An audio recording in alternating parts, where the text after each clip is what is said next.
Ça tourne en boucle comme BFM, t'existes plus comme REM. Tout est en grève comme RER, ça capte partout comme France Inter. Faut pas croire tout ce qu'on dit à la télévision. Merci YouTube pour la liberté d'expression. C'est la vérité absolue, c'est de l'info et de l'actu. Si t'as un doute sur le contenu, check les sources ou le nombre de vues. C'est la vérité absolue, c'est de l'info et de l'actu. Si t'as un doute sur le contenu, check les sources ou le nombre de vues. Calme-toi Dimitri, la force tranquille, ça tape dans le mille. De midi à minuit, dégomme les mensonges comme des quilles. Depuis qu'il y a des séances publiques, je veux plus au cirque mais à l'hémicycle. Scandale politique et médiatique, pour rien rater il faut que tu cliques. Mec c'est Rémi, le meilleur du pire en ligne de mire. Aucun parti pris, que des avis bien réfléchis. J'suis encore bourré comme un Polac, donc j'pensais voir Laurent Ournac. J'crois que j'suis toujours à côté de la plaque, mais en politique j'sais qui est le crack. Ouais j'sais qui est le crack. Juste milieu. J'crois que j'sais qui est le crack. Ça lit des kilomètres de presse pour faire un résumé express. Ça charbonne comme un chinois avec la qualité d'un bavarois. On sera en retraite après notre mort, on sera bouffé par l'inflation. Dans le doute je vais voter Voldemort pour les prochaines élections. Passe de la country à la drill sans transition. C'était pas une bonne idée de me confier cette mission. Si t'aimes pas, dégoûte pas les autres. C'est pas moi qui le dis, moi je suis le roi des pauvres. Pour réfléchir, j'ai qu'un euro, mais au moins je tomberai pas dans la fraude. Je le prononce Lichesmittel, comme Angela Merkel. Désolé, je fais ce que je peux, je trouve ma répartie chez Lidl. Des enquêtes exceptionnelles, pas de langue de bois et de l'humour. La revue c'est juste mensuel, les vidéos c'est juste tous les jours. Ouais, c'est juste tous les jours. Juste milieu. Regarde ça tous les jours. Juste milieu. Désolé pour mon manque de répartie. Je sais même pas ce que je débite. C'est dur la géopolitique. Ou un peu comme ma... République. Ma République, non? C'est dur la République quand même, non? Ouais? Non? Ah non, c'est mou, non? Ouais, les mecs se font chier, on dirait un peu. Ouais, c'est un peu mou. Enfin, ça dépend dans quel pays. Ouais. Bah, j'y connais pas grand chose, moi.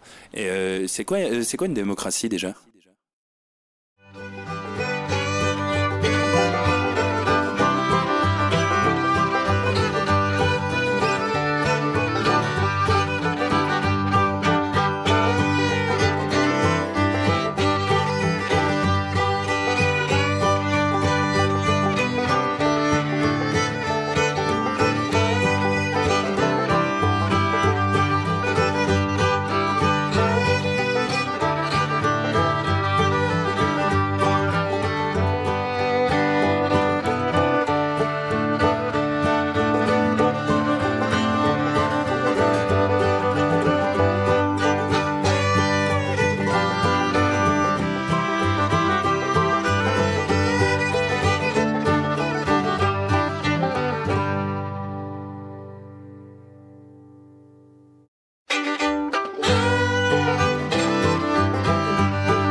Ça tourne en boucle comme BFM, t'existes plus comme REM. Tout est en grève comme RER, ça capte partout comme France Inter.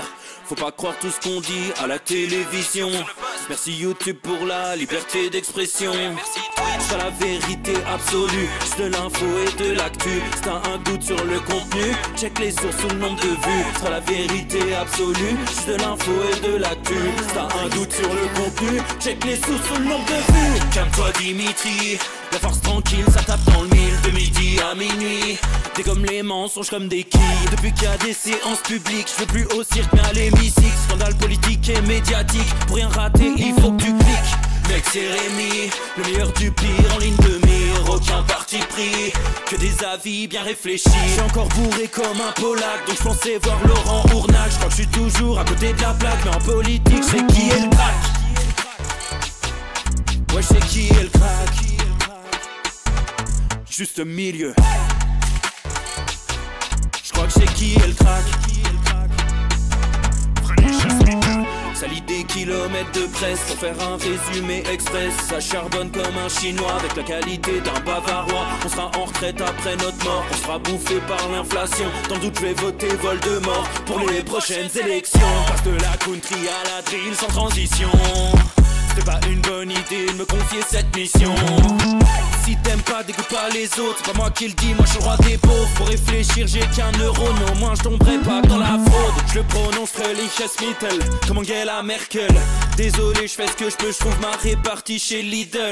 Des enquêtes exceptionnelles, pas de langue de bois et de l'humour. La revue c'est juste mensuel, les vidéos c'est juste tous les jours. Ouais, c'est juste tous les jours. Juste milieu. Regarde ça tous les jours. Juste milieu. Désolé pour mon manque de répartie. Messieurs, dames, bien le bonjour les copains. Ça y est, il est l'heure du Juste Bistrot. Juste Bistrot de vendredi. Et oui, vendredi, c'était un petit peu plus tôt. Vendredi, c'est chemise détendue. Friday wear, comme disent les Américains. Et c'est surtout un cadrage de merde. Voilà, je crois qu'on peut le dire. Voilà, avec cette lumière insupportable. Voilà, on ne sait pas ce que ça branle, mais je peux vous le dire que on va revoir tout ça là, un de ces quatre, parce que c'est vrai que c'est une catastrophe. Mais bon, on est là, ça bricole. Puis de toute façon, je sais bien que vous ne venez pas pour l'esthétique. Voilà les amis. J'espère que vous allez bien. J'espère que vous êtes au taquet avant ce joli week-end qui arrive. Alors, il fait pas très beau. Là, à Lausanne, c'est pas foufou. Donc, dites-moi un peu par chez vous, les amis, est-ce que c'est bien ? Est-ce qu'il y a du beau temps par chez vous? Parce que moi, c'est pas foufou. Merci à Julien 54 620 pour le subprime, 33e mois. Merci également, que je n'oublie pas. Non mais c'est bon, c'est ça. Il y a que mon Julien qui est là. Merci les amis, merci pour le sub. Il y a Tomic 302 qui dit Yverdon c'est pas mieux. Voilà, Yverdon, on est à 30-40 bornes de Lausanne. Voilà, on est à côté. Blueby 3 qui dit la vraie question, t'étais où hier? Hier du boulot, trop de boulot. Et c'est vrai que parfois, quand je suis pas dans les temps et que je suis en retard sur certains trucs, la préparation des revues, la préparation des vidéos, en fait, tout ce qu'il y a à faire chez Juste Milieu, c'est vrai que là, hier, j'ai ajusté, j'ai dit tant pis. Et ouais, il y a du boulot. Fallait que je finisse mon article juste mensuel, notamment. J'ai plein de petits trucs comme ça, donc voilà, mais c'est la vie, regarde. On se retrouve, on est bien. Pour une émission qui va être sympatoche. Aujourd'hui, je vous ai mis un menu de chef. Là, il va y avoir de l'instant grognon. Il va y avoir un peu de l'actualité, pêle-mêle. Il va y avoir Mitterrand. Ah, aujourd'hui, je me farcis Mitterrand. Pourquoi aujourd'hui? Pourquoi pas il y a 3 semaines? Je sais pas. Aujourd'hui, on va se farcir Mitterrand. Voilà. Donc, il va y avoir pas mal de choses. Et puis, peut-être que LCP va faire un raid. Vous vous rappelez ce qui s'est passé avant-hier? La chaîne parlementaire, donc la chaîne Twitch de LCP, qui a fait un raid sur Juste Milieu. Donc, on ne sait pas. Peut-être qu'aujourd'hui, ce sera BFM TV. Et avec cette webcam de merde, j'en peux plus. Mais vraiment, Logitech, je vous pisse au cul. Je le dis. Là, c'est pas du placement de produit. Mais j'ai une webcam Logitech, j'ai envie de l'acheter contre un mur depuis des mois. Parce que ça nuit à mon teint. Les gens disent, oui, on vient chez Juste Milieu, c'est pas pour l'esthétique. Ah, je vous pisse au cul, Logitech. Parce que sinon, je peux te dire que j'aurai un succès auprès des femmes, auprès des hommes, auprès des ficus, auprès de tout. Donc là, bon, c'est vrai que pour le partenariat avec Logitech, on part de loin. Mais non, la souris est bien. J'ai la souris Logitech, c'est impeccable. Ça, tout ce qui est souris, on est nickel. Par contre, la webcam, après, peut-être que je l'ai mal réglé. Peut-être que c'est de ma faute. C'est facile aussi d'accuser. Ça, c'est mon côté macroniste. Quand tu sais pas, t'accuses le plus faible. Là, en l'occurrence, Logitech, il peut pas se défendre. Donc, je vais pas avoir le patron de Logitech, appelons-le Philippe Clavier, qui m'appelle, qui dit oui, alors déjà, on t'emmerde, et en plus, t'as qu'à régler ta webcam, connard.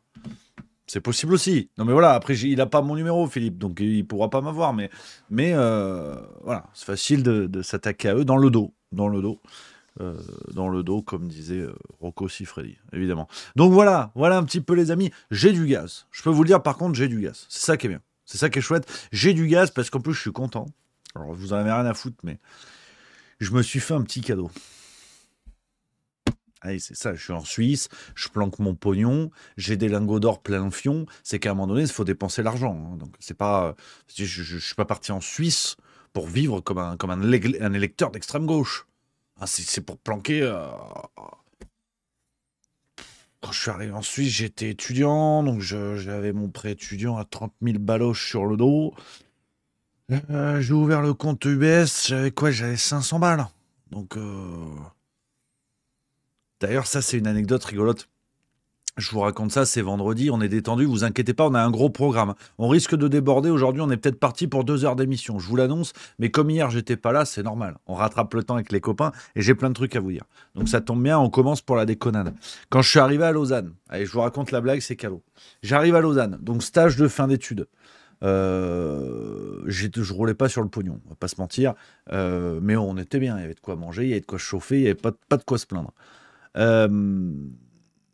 J'arrive à Lausanne. Je me dis, bon, je demande à des collègues avec qui je bossais, où est-ce qu'il faut ouvrir un compte ici, bah, tu sais, pour avoir ta carte bancaire suisse et puis dépenser, enfin, comme dans n'importe quel pays, quoi. Tu prends une banque du pays, quand tu sais que tu vas rester un peu, c'est plus pratique, tu vois.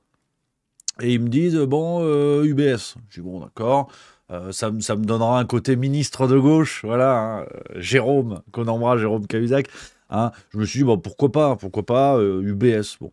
Et en fait, c'est vrai que c'est marrant parce que quand tu es en France, pour un Français, vouloir un compte chez UBS, faut remplir des critères de dingue. Faut être ministre socialiste. Voilà, pour vous donner une idée, niveau pognon à placer en compte, si t'es pas suisse, c'est une tannée. Enfin, si tu n'habites pas en Suisse, faut quand même, t'arrives pas avec un SMIC. On va être très très clair. Donc voilà, moi je commence à avoir mes salaires de stage étudiant. Alors en Suisse, les rémunérations de stage, ça n'a rien à voir avec la France, mais le coût de la vie est pas pareil. Je peux vous faire un cours d'économie sur la Suisse. Bon, on me dit UBS. Je dis bon bah bouge pas UBS. Là, je vais m'adresser à ceux qui connaissent Lausanne, mais je vais expliquer, je vais vulgariser. Ça, c'est le truc des humoristes. Tu vois, t'embarques tout le monde dans ta blague. À Lausanne, il y a un endroit qui s'appelle la place Saint-François, qui est une sorte de grande place très passante parce qu'il y a 2 axes routiers qui se croisent sur cette place. Donc c'est pas une place au sens t'arrives, tu te promènes et tu bois un bubble tea. C'est au sens il y a beaucoup de trafic parce que c'est en plein centre de Lausanne, il y a plein de lignes de bus qui passent et puis autour t'as plein de commerces, t'as des trucs super chouettes, t'as une église sympatoche et bon bref. Et en fait il y a d'un côté de la rue, il y a un grand bâtiment avec écrit en gros UBS. Et en face, il y a un centre commercial sur 2-3 étages. Mais je ne le connaissais pas, ce centre commercial. J'étais juste passé devant, j'étais jamais rentré. Donc ceux qui connaissent Lausanne voient ce que je veux dire. Ceux qui connaissent pas, vous avez à peu près l'idée, quoi. Il y a un grand bâtiment, la route et un centre commercial, 3 étages en face.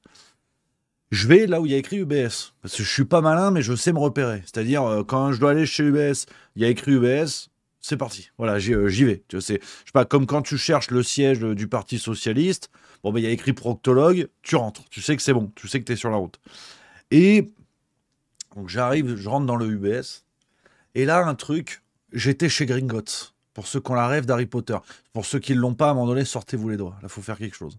La banque des gobelins dans Gringotts, là. Les gobelins, alors, tu te dis, est-ce qu'il y a plein d'Éric Zemmour, ou est-ce que c'est les gobelins, on ne sait pas. Tu sais, c'est un immense hall, avec des espèces de trucs sur les côtés comme ça, un sol, mais vraiment le sol, j'ai jamais vu un truc aussi propre. Mais vraiment, le crâne d'Éric Ciotti, mais surtout le sol. Ça brillait, c'était doux, ça sentait la camomille. Et c'est rare pour un sol. Mais vraiment un truc, le hall était grand, mais il était grand. Je voyais le guichet au fond. Honnêtement, je pensais qu'il y avait un décalage horaire. Sincèrement, je me suis dit, je vais arriver au guichet, je serai plus le même homme, j'aurais vieilli, j'aurais fait fortune, j'aurais peut-être même des gosses, je sais pas. Je traverse le hall. Mais c'est long. Et puis moi, je suis gros. Donc pour moi, c'est un trail. J'arrive au guichet. Je dis bonjour. Je souhaiterais ouvrir un compte. Et là, il s'est passé quelque chose qu'on pourrait appeler de mépris, de méprisant. C'est-à-dire, je suis pas le prolo du secteur. J'ai jamais manqué de rien dans ma vie. Mes parents régalaient, j'avais ce qu'il fallait. On n'était pas gavé de pognon, mais on n'était pas pauvre. Donc, si tu veux, j'ai pas pris ça comme Ah, tu vois, putain, merde, à Bourdieu, je me suis encore fait baiser par les classes sociales. Non, je me suis dit, ça fait drôle, tu vois. Le mec marque un silence qui était très long. Ça durait au moins une seconde. Pour moi, c'était très très long. Et là, il me dévisage et il regarde jusqu'au niveau de mon torse parce qu'il avait son satané guichet devant lui et il pouvait pas plus voir plus bas que mon nombril. En même temps, c'est pas son métier. Il est pas cardiologue, l'enculé. Donc, c'est comme ça. Et là, il me dévisage et il me dit pour vous, ce sera dans le centre commercial en face. Le pour vous, il est lourd de conséquences. Le pour vous, c'est 70 ans d'histoire socialiste. Le pour vous, c'est Jean Jaurès qui a dressé le point dans sa tombe. J'ai même pas cherché à discuter. Je n'avais aucune idée de où j'allais. C'est-à-dire, c'est en face, autant il y avait le kebab du marché en face. Il m'a dit, c'est en face. Je savais pas où j'allais. Fondamentalement, j'aurais pu me retrouver chez un opticien. Bonjour, je cherche à ouvrir un compte. Il m'aurait dit, bon, c'est en face aussi. Et j'aurais fait l'aller-retour toute la journée. J'aurais compris à un moment donné. Et donc, je sors de ce satané bâtiment. Je me dis, putain, mais en face, il y a quoi? C'est-à-dire que si vous voulez, il y a ce fameux centre commercial, puis t'as la route qui passe. En face, c'est quoi? C'est vraiment, je vais me faire cuire le cul et je marche. Je marche jusqu'à Mulhouse, je sais pas. Et là, je regarde, je dévisage à mon tour le centre commercial et je vois la liste des commerces à l'intérieur du bordel. Et là, je vois UBS. Je dis, tiens, UBS, UBS. C'est marrant. Et je dis, bon, ben, je vais rentrer dans le centre commercial. Et là, effectivement, tu as une agence UBS. Et tu te rends compte, en fait, de tout ce qui te sépare des gens qui peuvent aller dans l'endroit où tu as le sol en crâne d'Éric Ciotti. C'est que l'autre UBS, alors il est tout à fait sympathique. Vraiment, t'es reçu impeccable, c'est sympa, ça sent bon. Ça reste une banque suisse. Hein, voilà, faut pas déconner. C'est pas la CAF non plus. Hein. Faut pas déconner. Hein, j'embrasse mon banquier d'ailleurs qui me regarde. Peut-être. Hein, vous êtes super. Voilà, si jamais on peut baisser le taux. Donc voilà, on l'embrasse évidemment. Donc je ne dis pas de mal, attention. Comme ça, hein, comme ça l'UBS. Hein, de l'argent, c'est super. Hein. Mais c'est pas pareil. Tu commences à avoir des distributeurs de billets, le sol c'est de la moquette, les guichetons c'est déjà du plastoc à la Ikea. Donc déjà tu te dis c'est plus la même ambiance. C'est-à-dire que quand t'arrives c'est pas bonjour petit cigare. Voilà. S'il y a un truc à fumer dans la pièce c'est toi. C'est pas le cigare en fait. Toi tu vas te faire fumer, toi c'est sûr et certain.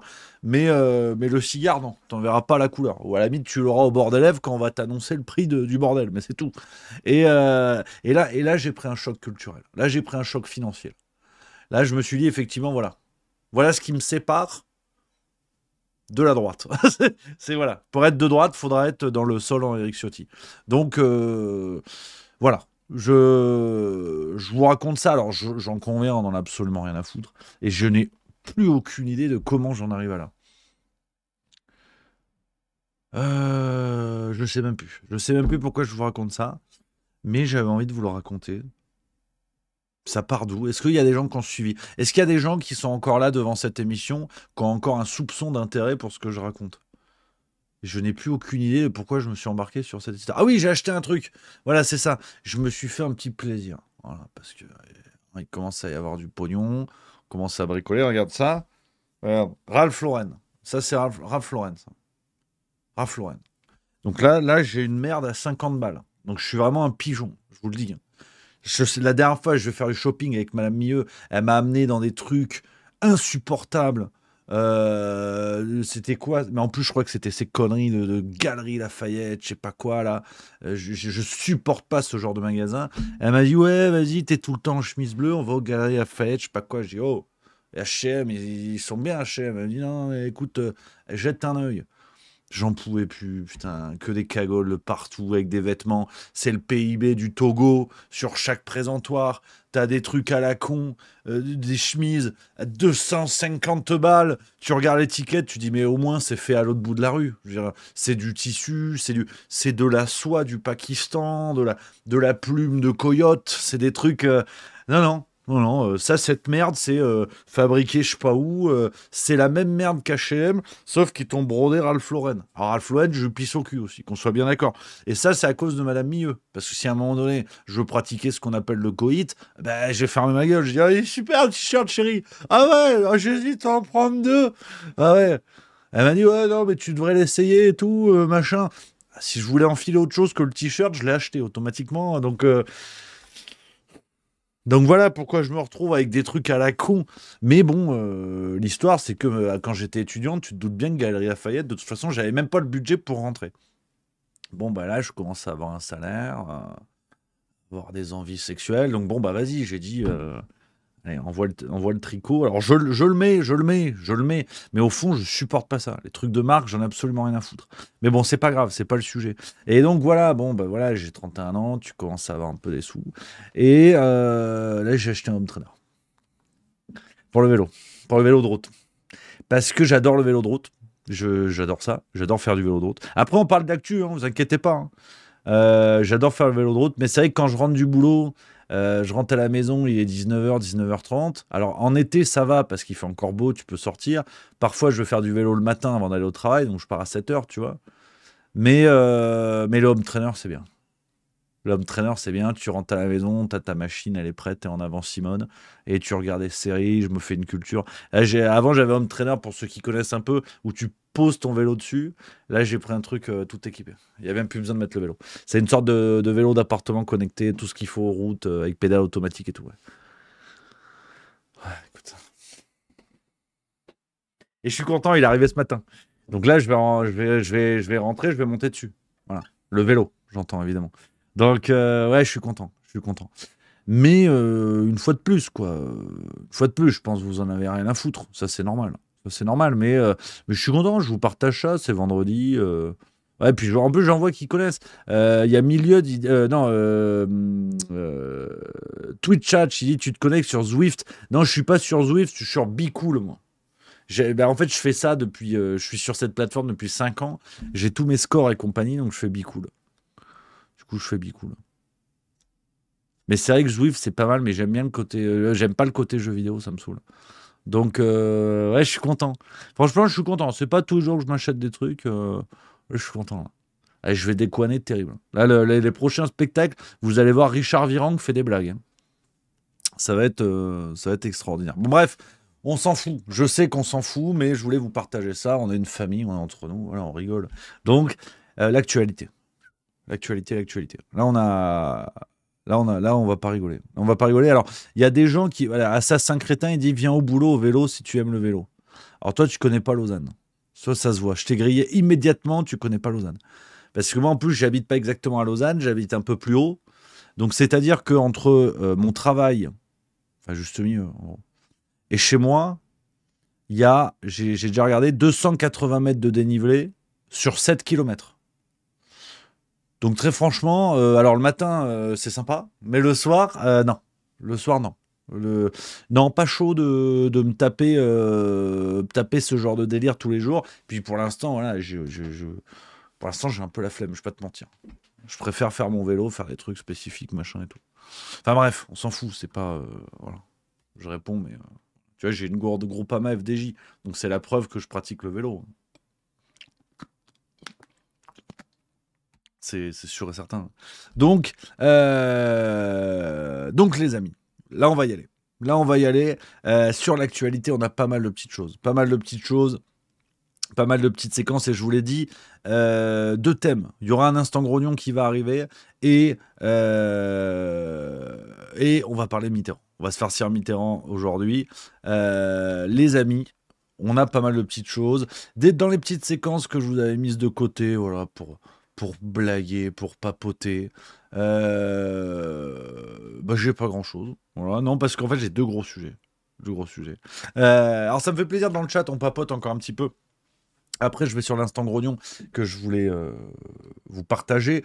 Il y a Thunder Blitz qui dit en tant que lausannoise, ça fait plaisir de t'entendre parler de ma ville. Et ben voilà, on va se croiser. J'y suis tous les jours. On va se croiser. Hey, donc toi, t'as compris sur l'histoire de Saint-François et les 2 UBS, t'as compris. Toi, pour toi, c'est plus drôle. Ça, c'est plus drôle. Ça, c'est vrai. Pour les autres, bon, bah, vous avez qu'à habiter à Lausanne, hein. Qu'est-ce que tu veux que je te dise, hein. Mais c'est vrai que non, Lausanne, c'est une chouette ville, c'est magnifique, hein. Je suis content, ça fait 6 ans que je suis dans le secteur. Mais c'est vrai que, en fait, c'est un escalier. Je pense que les gens qui sont arrivés, qui sont dit, tiens, on va créer la ville de Lausanne. Bon, bah, ils se sont dit, viens, on habite sur un escalier, en fait. Toi, t'as cette marche, toi, t'as cette marche, toi, t'as cette marche. Et c'est vraiment une ville qui est comme ça, comme ça, comme ça, comme ça. T'as le niveau du lac, tu montes un peu, t'arrives à la gare. Tu montes un peu, t'arrives au centre-ville. Tu montes un peu, t'arrives à la cathédrale. C'est complètement dingue. C'est complètement dingue. Et c'est génial. Et c'est magnifique. Donc, ouais, ça, c'est. Voilà. Mais c'est bon, c'est beau. De toute façon, c'est beau. Qu'est-ce que tu veux que je te dise? Alors. On va sur les sujets. L'actu, et on commence. On commence là-dessus. Là, je sens qu'on a bien rigolé. Là, je vais calmer tout le monde. On commence avec l'instant grognon.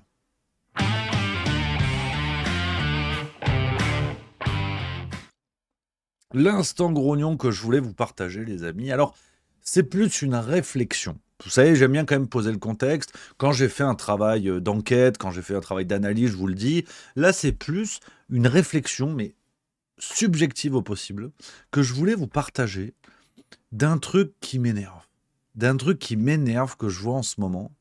Qui me gonfle. Alors, je vais vous donner quelques éléments d'analyse. Je vais juste pas me contenter de pousser un coup de gueule comme ça. Vous connaissez la maison. Mais c'est un phénomène que je vois depuis quelques mois. Et je trouve qu'il valide certains éléments d'analyse que j'ai pu avoir sur d'autres sujets. Et ça m'énerve.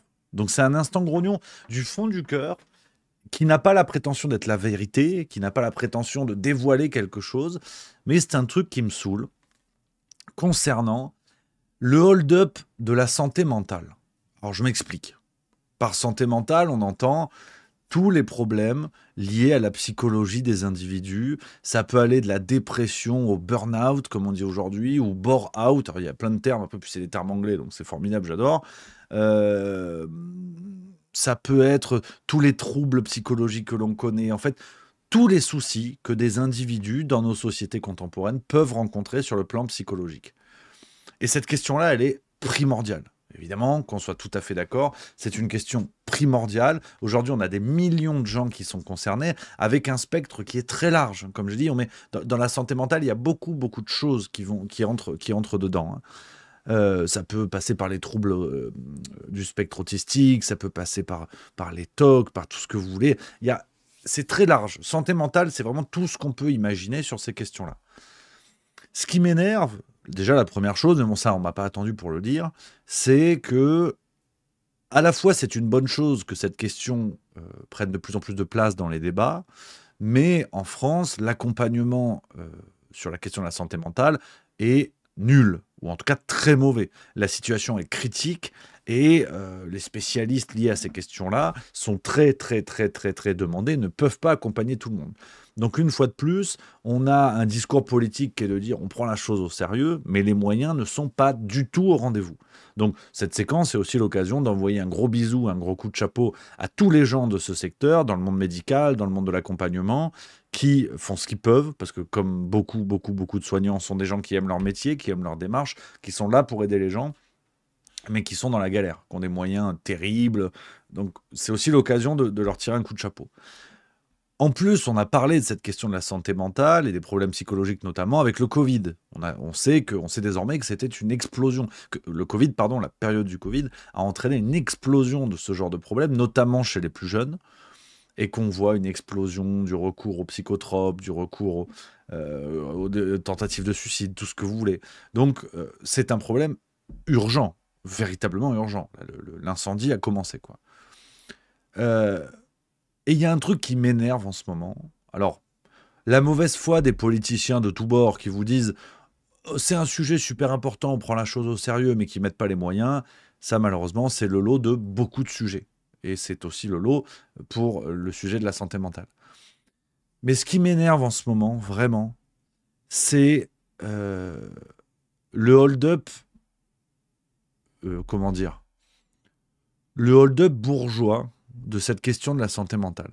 Là, ça fait quelques mois, on a droit à des sorties médiatiques de personnalités des médias, de personnalités de la culture, de personnalités des élites au sens large, qui nous dévoilent leurs petits problèmes. Par exemple, fin mars 2025, c'était Nicolas Demorand. Écoutez ça. Vous êtes bipolaire? Attendez. Alors attends, c'est... Vous entendez sûrement taper, vous inquiétez pas, en fait c'est le voisin à côté de notre studio qui accroche des cadres. Vous inquiétez pas si vous entendez des booms, il n'y a pas de problème, c'est tout à fait normal. Je me disais merde, qu'est-ce que c'est? C'est normal, voilà, tu vois. Et voilà, par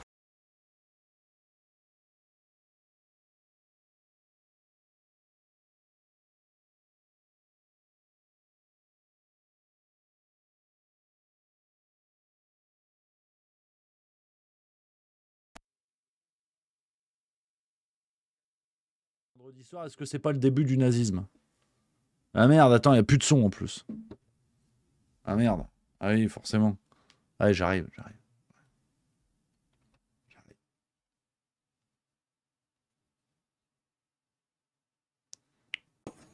Ouais, allô Houston à la base. Allô, est-ce que c'est réglé? Voilà, oui, alors je sais pas où ça a coupé les amis. Je vous ai dit le voisin, en fait, à côté de notre studio, il est sympa comme tout, en plus on l'embrasse, il accroche des cadres. Donc c'est ça qui fait boum, parce que c'est le mur qui est au milieu, donc forcément, ouais, voilà, hein. Comme dirait Adrien Quatennens, ça tape fort. Donc voilà, c'est bon, c'est revenu. En plus, j'avais le pied de mon micro collé, c'est ça qui a débranché. Bon, bref, on s'en fout. Je suis de retour. Fin mars 2025, sur la question de la santé mentale, on a eu une sorte de coming out, si j'ose dire, de la part de Nicolas Demorand. C'était cette séquence-là, rappelez-vous. Le type 2, Oui. Concrètement, qu'est-ce que ça veut dire? C'est un type de bipolarité qui est marqué par la place plus grande de la dépression par rapport aux phases maniaques. Un jour, paf, la lumière s'éteint. C'est la phase down qui commence. Vous ne savez pas pourquoi, il n'y a pas eu d'explication, vous n'avez pas eu une galère au boulot, vous êtes engueulé avec personne, il n'y a pas de raison, la lumière s'éteint. Et ça peut durer à partir de ce moment. Voilà, bon, on va pas se farcir toute l'histoire du bonhomme. Donc ça a été toute une campagne médiatique où Nicolas Demorand a révélé sa bipolarité. On se rappelle par exemple la une du Point avec cette déclaration choc: je suis un malade mental. Donc il a été reçu sur tous les plateaux du monde. Et à ce moment-là, bêtement, je me suis dit, bah, c'est sûrement pour visibiliser la cause de la bipolarité et venir en aide à toutes les personnes victimes de ce trouble et qui ne sont pas suivies et accompagnées. Non, c'était pour faire la promotion de son livre. Voilà. Donc ça, on y reviendra sur cet aspect-là. Donc on a beaucoup parlé de Nicolas Demorand. On a eu sur M6 il y a quelques jours, il y a pas longtemps, il y a 2 semaines d'ailleurs, une émission, un documentaire sur la question de la santé mentale. Je vous mets des éléments de bande-annonce, si vous voulez. Champion olympique, star des bassins, plus habitué à briller sur les podiums qu'à s'épancher sur sa santé. Florent Manodou avoue pourtant avoir touché le fond. Ouais, je suis en dépression. Qu'est-ce qu'il y a comme symptômes? C'est que les gens me parlent des Jeux Olympiques qui étaient une parenthèse enchantée, dorée, joyeuse, enfin tout ce qu'on connaît. Mais ça a eu une fin. Et la fin a engendré une dépression. Donc du coup, quand maintenant on m'en reparle, bah moi ça me rappelle surtout, ça m'a mis mal après. Donc je m'isole en fait. Nageur, joueur de tennis, comédien, humoriste et anonyme, chacun raconte son histoire avec ses mots. Simple passage à vide ou maladie installée. En fait, ma vie, c'est un peu une succession de phases dites maniaques, donc plutôt up, on va dire. Et dans les phases down, c'est plus l'envie de mourir. Il brise le tabou qui entoure encore la santé mentale. Camille Lacour, champion du monde de natation, a été l'un des premiers sportifs de haut niveau à dire publiquement souffrir de dépression. Déjà, j'ai eu peur d'en parler. J'ai eu peur parce que j'avais peur d'être stigmatisé, j'avais peur d'être la pleureuse sur des moments compliqués, parce qu'on en a beaucoup quand on fait du sport. Personnellement, moi j'ai pris la parole pour déculpabiliser, pour dire ça peut arriver et on peut s'en sortir. La peur du jugement, de n'être définie que par sa maladie, une souffrance supplémentaire qu'Anonyme et Personnalité partagent. Et moi, ce qui me faisait peur, c'était comment on annonce ça en fait. L'humoriste a été diagnostiqué bipolaire après plusieurs burn-out et tentatives de suicide. J'ai vraiment un message d'espoir à donner aux gens qui sont dans les abysses. On en sort. Se faire aider pour s'en sortir, les professionnels demandent plus de moyens pour que la santé mentale, grande cause nationale, soit traitée à la mesure de l'urgence.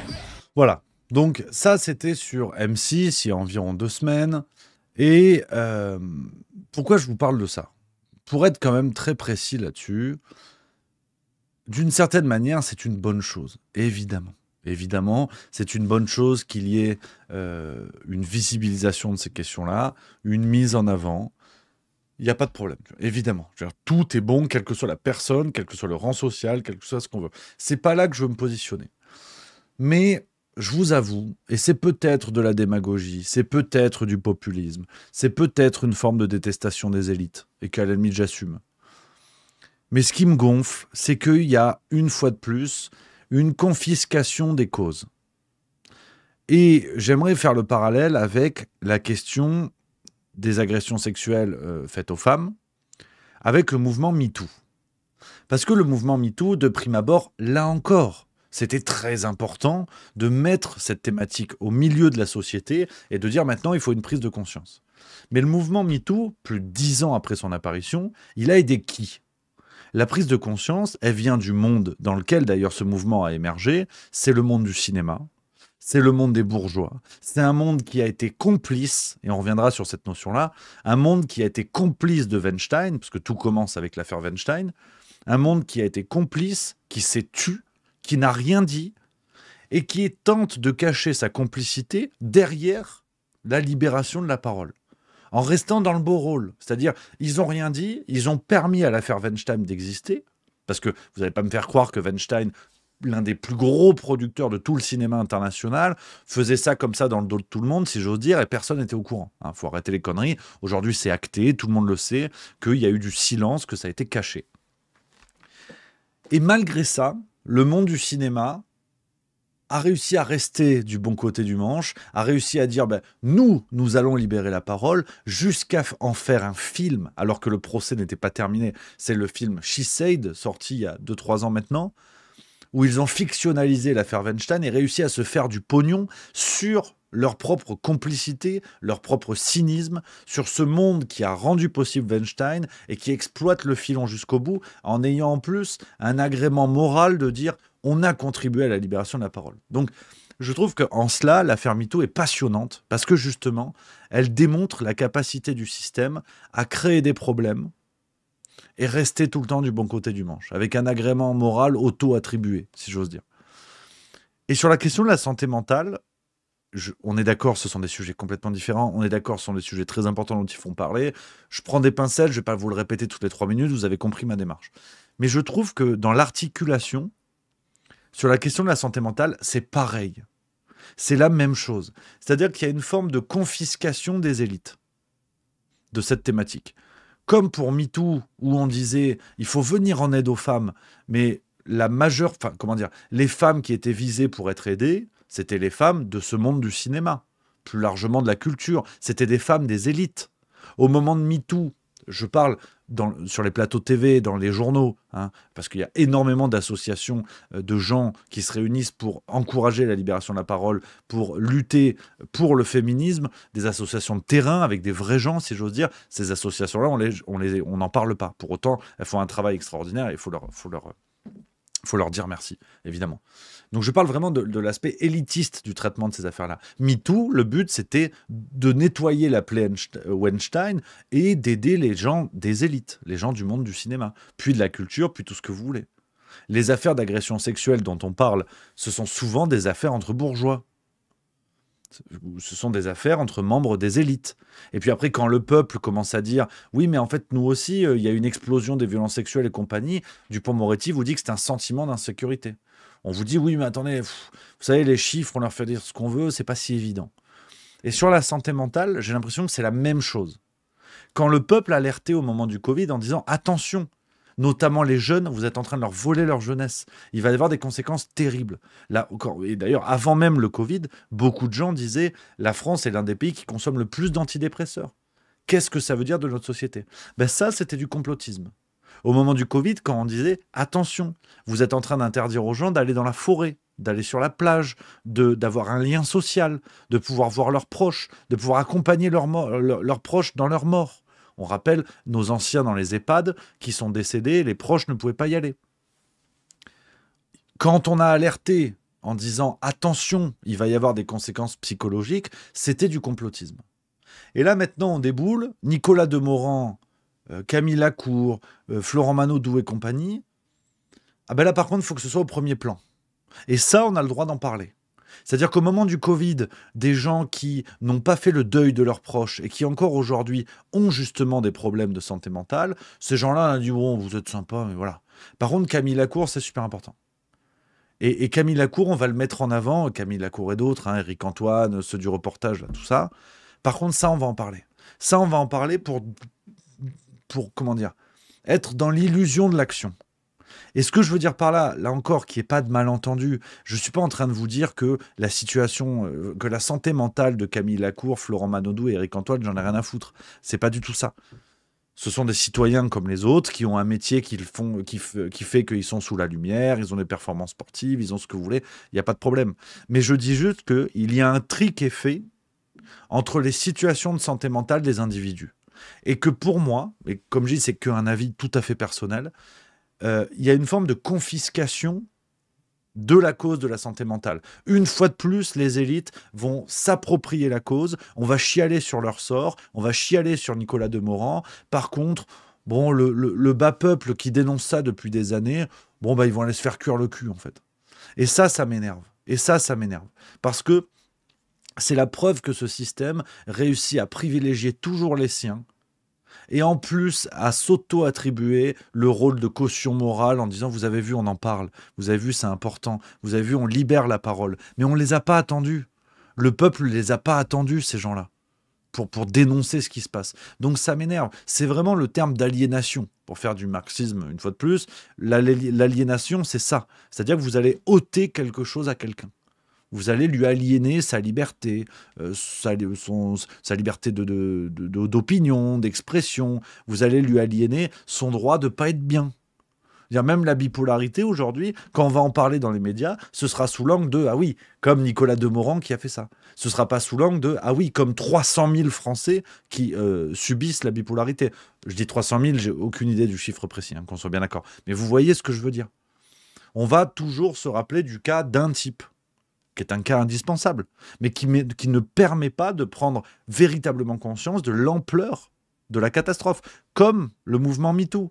C'est-à-dire, on disait, ah oui, dans le cinéma, Weinstein, il a fait ça, il y a eu telle actrice, telle actrice, telle actrice, telle actrice. Mais par contre, quand on dit, oui, mais en fait, en France, il y a des dizaines de milliers de femmes qui sont violées tous les ans, là, on va dire, oui, non, mais en fait, attention, ces sentiments d'insécurité, c'est pas pareil. Donc ça, je trouve que ces mouvements-là, cette aliénation des problèmes de société, fait que ça enlève une certaine forme de gravité. C'est-à-dire qu'on a des échelles de mesure qui n'ont plus aucun sens. Où on va dire, en fait, la bipolarité, c'est Nicolas Demorand. Voilà. Alors qu'en fait, on a des milliers de Français, assurément, qui sont victimes de troubles bipolaires. J'ai quelqu'un dans le chat qui me dit, il faudrait voir, merci, hein, qui dit, des travaux ont évalué la prévalence entre 1% et 2,5% de la population en France en considérant toutes les formes de troubles bipolaires, soit entre 650 000 et 1,6 million. Donc, merci beaucoup pour les informations, cher Audrey, j'imagine, cher faudrait voir. Merci beaucoup. Et donc, voilà, ces affaires-là, je le redis, c'est pas du tout de dire que les problèmes des élites, on s'en fout. C'est pas du tout ça, ce serait ridicule de ma part. C'est juste de dire que le fait de mettre en avant ces problématiques de société simplement par le prisme des célébrités, ça enlève un pan de gravité. Ça pour moi, ça décale ça décale la visée de sorte à ce qu'on ne regarde qu'un petit bout du problème. Et en l'occurrence, les bourgeois, en l'occurrence, les membres des élites. Alors que c'est beaucoup plus grave que ça. Ça va beaucoup plus loin. Et sur la question de la santé mentale, ce qui me gonfle, c'est quand des citoyens sont montés au créneau en disant « attention, attention, ce qui se passe avec le Covid, ça va créer des problèmes de santé mentale », on ne les a pas écoutés.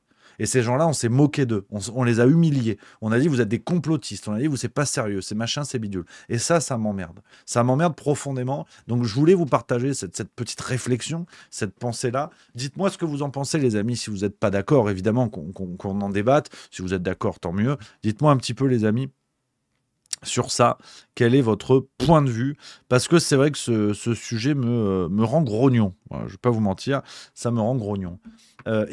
Ekiloul, qui dit « Avocat de la Prada, on pourrait dire que le fait que des personnes connues en parlent permettrait d'en faire parler. Et oui, c'est déplorable qu'il faille que des personnes connues doivent en parler pour que d'autres en prennent conscience. Non, moi je ne suis pas d'accord. Enfin, comment dire? Ça, c'est l'argument un peu fastoche. C'est l'argument de « Ouais, mais c'est la libération de la parole. » Bah ouais, mais regardez, MeToo, ça a changé quoi? Si on prend ne serait-ce que MeToo, alors balance ton porc en France. Ça a changé quoi sur la situation des femmes en France? Regardons les chiffres. Ça a baissé. Ça a drastiquement baissé. Parce que le monde du cinéma nous ont exposé sur la place publique leurs histoires de fion. Ça a changé. Donc c'est ça le problème. Factuellement, ce discours n'est pas vrai. Factuellement, c'est pas vrai. On disait déjà ça pour l'alcool. On disait, il y a des célébrités qui montent au créneau et tout. Ça a changé quoi? Ça a changé quoi? Donc, l'argument, je peux le comprendre, mais le problème, c'est que c'est pas vrai. Le problème, c'est que ça ne marche pas. C'est toujours le même argument. Et en plus, tout ça couplé d'un opportunisme financier. Nicolas Demorand, trop drôle, il a un livre à vendre. Trop marrant, tu vois. C'est qu'en plus, il y a un opportunisme médiatique dans ce genre de fenêtre. Demorand, il n'est pas arrivé en disant « je fais ça seulement pour visibiliser, seulement pour aider les autres ». Il est arrivé d'abord pour vendre un bouquin. Et après, on te dit, oui, puis au fait, oui, puis c'est bien si ça aide 3-4 clampins, tu vois. Et ça m'emmerde. Ça m'emmerde profondément. C'est d'ailleurs la preuve que l'argument de « ils font ça pour aider » n'est pas tout le temps vrai. Pas tout le temps vrai. Il y a Milieu, alors depuis tout à l'heure, je vois dans le chat, je crois que tu es un peu à côté de la plaque à chaque fois, qui dit « il faut des personnalités exposées publiquement pour alerter sur un sujet ». Et tu me dis, attends, juste après, tac, va demander à un dépressif anonyme de se mettre devant une caméra, tu le fais jamais ton reportage. C'est évidemment pas ce que j'ai dit, c'est pas ça le problème. C'est pas ça le problème. Émile Yod qui dit oui, mais avec ce raisonnement, tu ne fais pas de livre non plus, ou tu le fais gratos. Bon, écoute, oui, si tu veux, c'est chouette d'avoir des points de vue contraires. J'ai l'impression que tu dis un peu n'importe quoi depuis tout à l'heure. Je lis tes messages, je n'ai pas tout compris. Mais bon, pourquoi pas, ça fait partie du débat. Mel Ricu qui dit pour MeToo, c'est juste un buzz politique, ils s'en foutent royalement, et c'est la même chose pour les euthanasies. Gloria Patrie 3. Sur la santé mentale, par exemple, cela fait des années que les professionnels du secteur tentent de tirer la sonnette d'alarme, et le fait que ce sujet apparaisse dans le PAF permet de nourrir des espoirs et donc de maintenir l'état de fait. Phil, entre autres, c'est une lutte de longue haleine. Rémi prend plus de recul. Regarde déjà dans les années 80, les comportements étaient encore pires, les mains au cul étaient monnaie courante. Faudrait voir. Alors non, ça n'a pas baissé. En revanche, les plaintes, elles ont augmenté. Donc il y a une forme de libération de la parole. C'est pas top, mais il faut voir le plus. Complètement d'accord. Complètement d'accord. D'ailleurs, les chiffres sont souvent mis en avant face aux oppositions. Je suis d'accord avec toi. Effectivement, j'ai un discours très alarmiste et plutôt négatif, mais tu as raison. Et je suis d'accord avec Faudrait voir et avec Gloria Patrie 13, ouais, c'est ça, 3, Gloria Patrie 3. Je suis d'accord que sur un temps long, il y a quand même des évolutions. Faut pas déconner non plus. Je suis d'accord, c'est chouette, ça nuance le discours. Milieu qui nous dit non, je te dis juste qu'un livre peut servir pour alerter, mais n'empêche pas qu'une rémunération soit versée à l'auteur. Mais oui, mais si tu veux, c'est ce que j'essaie d'expliquer depuis tout à l'heure. C'est que c'est tout le temps reversé au même. C'est tout le temps les mêmes qui se font du gras en prétendant aider les autres, en prétendant dénoncer des trucs, et ça ne marche pas vraiment. Je suis d'accord, faut nuancer sur un temps long, d'accord, mais MeToo, ça a changé quoi? MeToo, ça a changé quoi? Même sur l'acceptation des corps.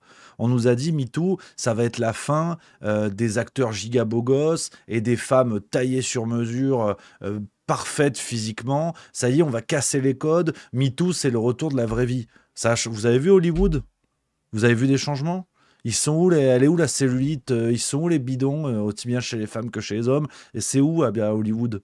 Il n'y a pas trop, tu vois. Il y a un petit peu. Mais bon, les acteurs gros, c'est toujours pour se foutre de leur gueule. C'est toujours des comiques. Donc bon, moi je veux bien, mais ces arguments, le problème c'est que factuellement, ils ne tiennent pas. Ils ne tiennent pas. Et donc, qu'une célébrité prenne la parole là-dessus, je le redis, si elle fait du pognon, il n'y a pas de problème. Bon, bah d'accord, ça revient toujours sur le même, il n'y a pas de problème. Mais, comment dire?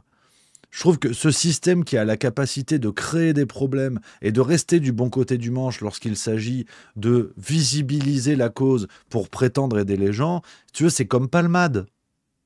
Palmade, à un moment donné, si t'écoutais certains journalistes, on te disait « Ouais, mais au fait, c'est bien parce qu'au moins ça va visibiliser la cause des gens dépendants à la drogue. » Tu sais, ils sont toujours du bon côté du manche. Toi, tu prends de la coke, tu vas renverser un gosse, tu vas aller en prison. Et il n'y a pas un journaliste qui va arriver en disant « Ah ben, monsieur Chomblard, c'est vrai qu'en renversant ce gosse, il nous a permis de prendre conscience de la dépendance de la drogue. » Non, non, toi, t'es une merde et tu vas en prison, et c'est tout. Et c'est aussi ça. Et je le redis, c'est peut-être de la démagogie, et sûrement. C'est sûrement du populisme à deux balles, c'est sûrement une forme de détestation des élites, et je l'assume. Donc voilà, moi je suis très clair sur mes intentions. Mais ça me gonfle, en fait, qu'il y ait à chaque fois cette relativisation morale en permanence, quoi que fassent les élites, tu vois. Quoi que fassent les élites, c'est jamais grave, tu vois. C'est jamais grave. Et la vraie vie, c'est pas ça. La vraie vie, c'est pas ça.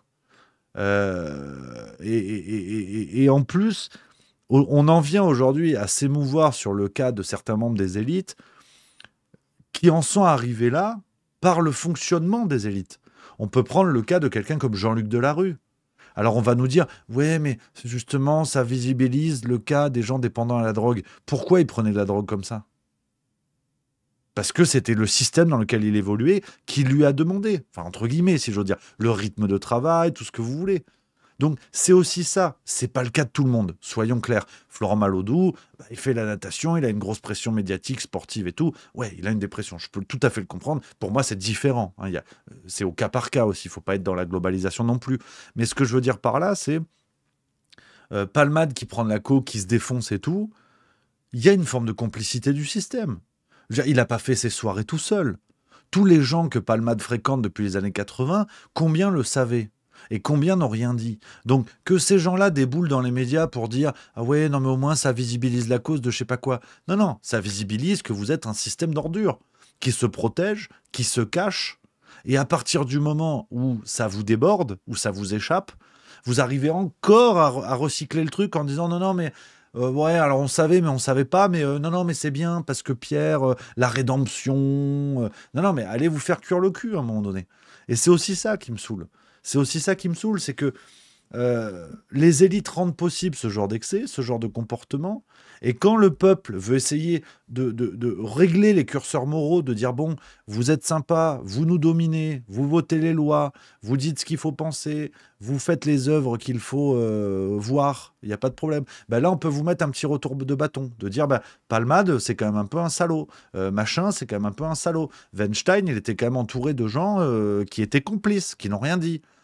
Et là, les élites sont encore dans une position dominante de dire « Non, non, mais en fait, vous n'avez pas compris. Déjà, taisez-vous. Et en fait, c'est ça, c'est comme ça. On visibilise. Donc, si on fait ça, c'est pour vous.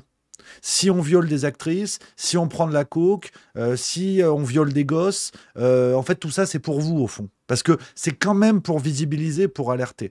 Donc, ces gens-là ne sont jamais en faute, en fait. Jamais. Jamais. Palmade, c'est la rédemption. Weinstein, en fait, c'est cool parce que le système hollywoodien a pu lutter. Et c'est un truc qui m'énerve. Je vous livre un peu le fond de ma pensée. Et ça m'agace. Très franchement, ça m'agace. Alors, je vois dans le chat, pour créer le débat, bien sûr, il y a plus de saison qui dit « Arrête avec les élites, c'est insupportable. » Alors, pourquoi, camarade ? Dis-moi, qu'est-ce que t'aimes pas là-dessus ? Qu'on papote, évidemment. Mel Ricu qui dit « C'est normal, maintenant, il faut avoir un bon casier judiciaire pour être politicien en France. » Pareil pour les médias. Bibi7844 PPDA, il devient quoi, lui ? Pareil. Éclat 15, tant d'humanité, j'en suis presque ému. Rick Stasi, le théâtre continue à sucer Cobert, il me semble. SAF 515, t'as bien raison, mon Rémi. Après, je vous l'ai dit, les amis, je vous l'ai dit en introduction, c'est vraiment un truc que j'ai sur le cœur que je voulais vous partager. J'en conviens, ça peut être léger, inexact par endroits, c'est très réactionnaire et anti-élite et tout ce que vous voulez, mais je l'assume. Voilà, franchement, je l'assume parce que ça commence à me gonfler, en fait, ces phénomènes-là. Et voilà, vous avez compris les nuances que je prends, je ne mets pas tout le monde dans le même panier. Vous connaissez la maison, vous connaissez juste milieu. Ceux qui pensent qu'en fait, je déteste tous les membres des élites de partout et en tout temps, vous n'avez pas compris. Mais c'est pas grave, tu vois. Et pareil, tiens, il y en a une autre aussi. Voilà, je vous parle de ça parce qu'il y a plusieurs trucs. Il y en a une autre, Muriel Robin, tu vois. Muriel Robin, qui fait parler d'elle ces derniers temps pour ses frasques, ses excès, son comportement insupportable, encore sur le tournage de l'émission LOL, là, diffusée sur Amazon Prime, où on a appris en fait qu'elle s'était pris le bec avec une dame de la production, qu'elle l'avait insultée, que c'était un truc de fou. Eh ben, Muriel Robin, qu'est-ce qu'on apprend? Ah ben elle a été alcoolique, regarde. J'ai été alcoolique pendant 30 ans. Ouais. J'avais 12 ans, je faisais la même taille qu'aujourd'hui. Mon père m'a fait goûter, il a ouvert une bouteille de Sancerre, blanc, et il m'a fait goûter la bouteille, et on a bu la bouteille tous les deux. Il ne voyait pas que j'avais 12 ans, il a dû l'oublier en route parce qu'on parlait des choses et que... Bon. D'emblée, ça vous a plu? D'emblée, ça ne m'a pas plu. Ce qui fait qu'à 15 ans, avec mon allure d'adulte, je rentrais dans les cafés et je commandais mon blanc. J'ai bu du blanc d'abord. J'ai bu beaucoup de blanc. En fait, j'ai senti que dans mon disque dur, il y avait quelque chose qui était là et boire était normal. Je croyais que c'était du plaisir. Et je me suis rendu compte que quand le matin, on se dit vivement ce soir quand même, hein, qu'on boive un verre. Je sais pas, j'ai jamais commencé le matin. D'accord. J'ai pu parfois boire à midi un peu. J'ai gardé ce truc-là. Mais le soir a été de plus en plus tôt. Hein. Il y avait des soirs qui commençaient à 16h, 17h, quand même. Et donc, c'était quelle quantité? Moi, je buvais 1 litre de champagne. Quand j'étais dehors, je buvais 1 litre de champagne. Tous les soirs? Minimum. Oh, ça fait presque tous les soirs, oui, je pense. Puis l'air de rien, c'est incroyable. Quand je m'entends dire ça, je me dis, mais c'est dingue. Je pouvais ouvrir une bouteille chez moi, seule. Parce qu'avant, émotion égalait, je bois un verre.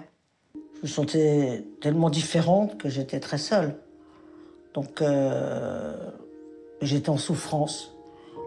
J'étais en grande souffrance de... J'ai appris après que mon père n'était pas mon père. Est-ce que inconsciemment j'étais déjà en souffrance de ça? Tu vois, bon, bref, on va pas, parce qu'on va chialer, évidemment, hein, tout ça, la musique, le violon, les larmes.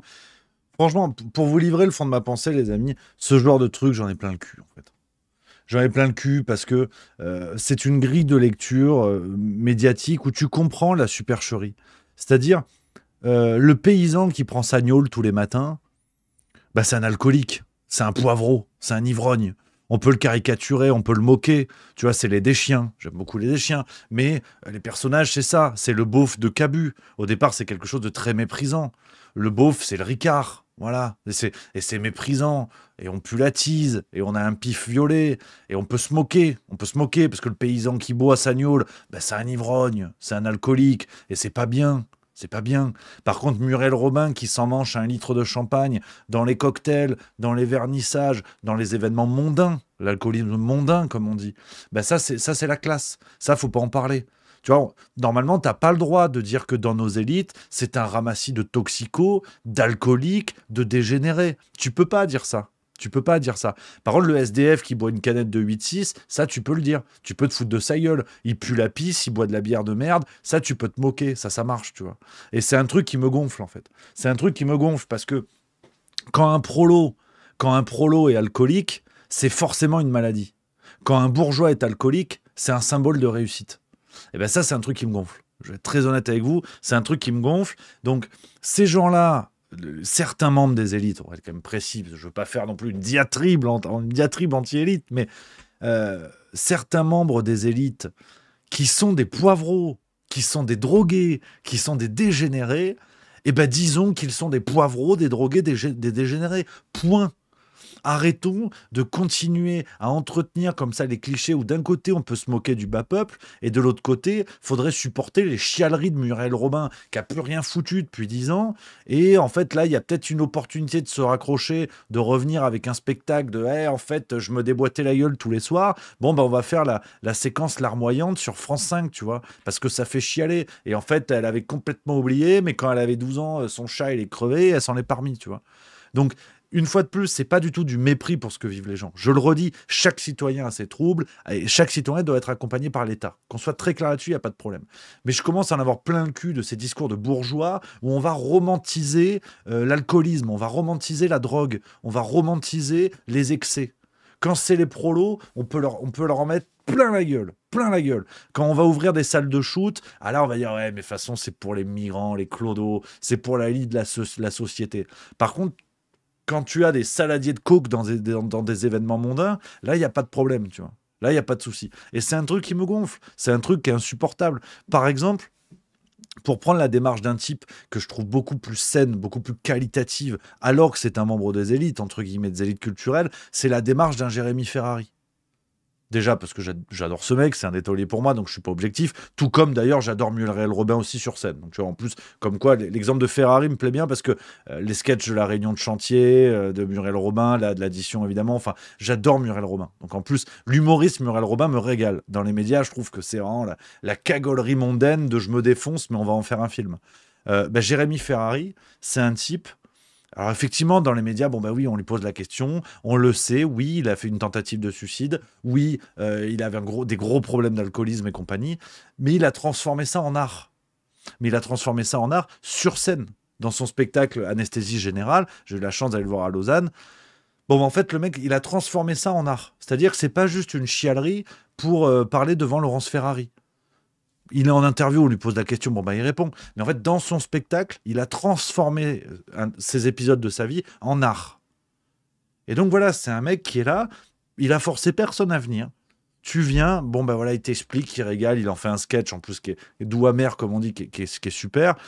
Et bon ben voilà, le mec il se bouge, il s'engage, il parle des associations, il y a plein d'extraits d'interviews qu'il a pu faire où il encourage les gens à activer les solutions que lui a pu activer pour s'en sortir. T'as quelque chose qui est de l'ordre de la démarche citoyenne. Ou ouais, ok, oui, peut-être qu'il vend des billets de spectacle grâce à ça, ok, pas de problème. Mais en attendant, quand il en parle, il pense aux autres. C'est pas juste, et au fait... j'ai un spectacle, j'ai un livre, j'ai un film. Oui, puis au fait, je suis complètement alcoolo. Non. Ok, c'est un ensemble qui est intelligent, qui est dans le partage, qui est dans l'entraide. Et donc, il régale. Jérémy Ferrari, il régale. Muriel Robin, elle fout plus rien depuis 10 ans. Il faudrait encore remettre un billet à supporter les chialeries de ces alcoolos. On n'en peut plus. Moi, ça me gonfle. Si on veut se moquer des alcooliques, ok, mais on se moque de tout le monde. On se moque de tout le monde. Et dans ce cas-là, on a le droit de dire que parmi nos élites, qu'elles soient culturelles, politiques, tout ce que vous voulez, il y a un ramassis d'ivrognes, il y a un ramassis de drogués, il y a un ramassis de dégénérés. Ok, pas de problème. Mais qu'on arrête de nous expliquer que c'est de la démagogie que de dire ça, nanani, nanana. Bon bref, c'est un coup de gueule. Je vous l'avais dit, c'est l'instant grognon. Ça, c'est un truc qui me rend fou. Je voulais vous en parler, ce petit coup de gueule. Voilà, ce petit coup de gueule, les amis, voilà, c'est cadeau. Ça, c'est cadeau. Et après, on va enchaîner sur Mitterrand. Tu vois, on est dans le thème. Blueby3 qui dit je partage. Merci les amis. Alors, voilà, dites-moi ce que vous en pensez, si vous aimez, si vous êtes d'accord ou pas là-dessus. Hein. Mais c'est vrai que c'est un coup de gueule. Je vous l'ai dit, c'est un truc qui me trotte dans le crâne depuis quelque temps. Et ça me saoule en fait. Ça me saoule. Maraf 13 qui dit mais il faut pas se moquer et plus on voit des gens en parler, plus on comprend que c'est une maladie. Cook 54 qui dit solidaire Rémi. Eterniae, salut Rémi, je crois que Muriel parle aussi du fait qu'elle a subi un viol quand elle avait 10 ans, ça explique peut-être l'alcoolisme. Non mais il y a pas de problème, je le redis les amis, c'est pas une question de cause, c'est pas une question d'individu. Je milite pour le fait que chaque citoyen puisse être accompagné par l'État et puisse avoir des solutions. Donc il n'y a pas de problème. C'est pas ça le truc. Moi, ce qui me gonfle, c'est que les problèmes des bourgeois, c'est toujours bon pour faire un film, pour vendre un bouquin et compagnie. C'est pas forcément fait dans une démarche pour venir en aide aux autres. Et que quand on parle, par exemple, de l'alcoolisme mondain, c'est quand même les défauts d'un système tout entier. Je veux dire, à Cannes, Festival de Cannes, dans le monde du cinéma, c'est pas réputé pour être une réunion de profs de yoga vegan qui boit pas d'alcool. Donc, est-ce qu'à un moment donné, on peut interroger la responsabilité du système mondain, si on parle de la culture, de la télévision, enfin des médias, de la politique? Est-ce qu'on peut interroger la responsabilité du système dans les comportements développés par les membres de ce système? C'est-à-dire, s'il y a un ramassis d'alcooliques et de drogués dans nos élites, est-ce qu'on peut interroger le fait que ce soit tout un système qui encourage la drogue, l'alcool et les pires excès, pour même pas parler de la pédocriminalité. Parce que moi, je veux bien qu'on dise « Ouais, bon, alors c'est vrai que sur les chantiers, comme c'est des conditions de travail difficiles, bon, bah, ça s'envoie des coups de gnôle, ça s'envoie de l'alcool le matin. Bon, alors c'est vrai qu'il y a quand même des alcoolos dans certains corps de métier. » C'est vrai. Évidemment que c'est vrai.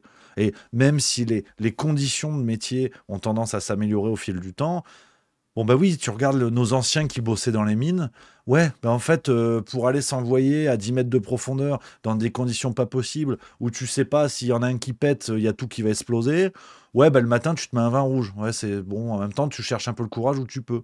Donc, il n'y a pas de problème. Quand on dit il y a des problèmes, quand on dit il y a des situations d'alcoolisme structurel dans certains corps de métier, dans certaines couches sociales. Effectivement, le manque de pognon amène vers l'alcool, amène vers la drogue. Ok, ouais, pas de problème, évidemment. Mais est-ce qu'on peut faire les mêmes analyses sur les strates bourgeoises de nos sociétés? Est-ce que, dans le monde de la télé, par exemple, le fait d'être toujours au top, toujours à fond, toujours super, est-ce qu'il n'y a pas une incitation à la consommation de drogue? Quand on voit les affaires qu'il y a dans ce milieu-là, on peut se poser la question.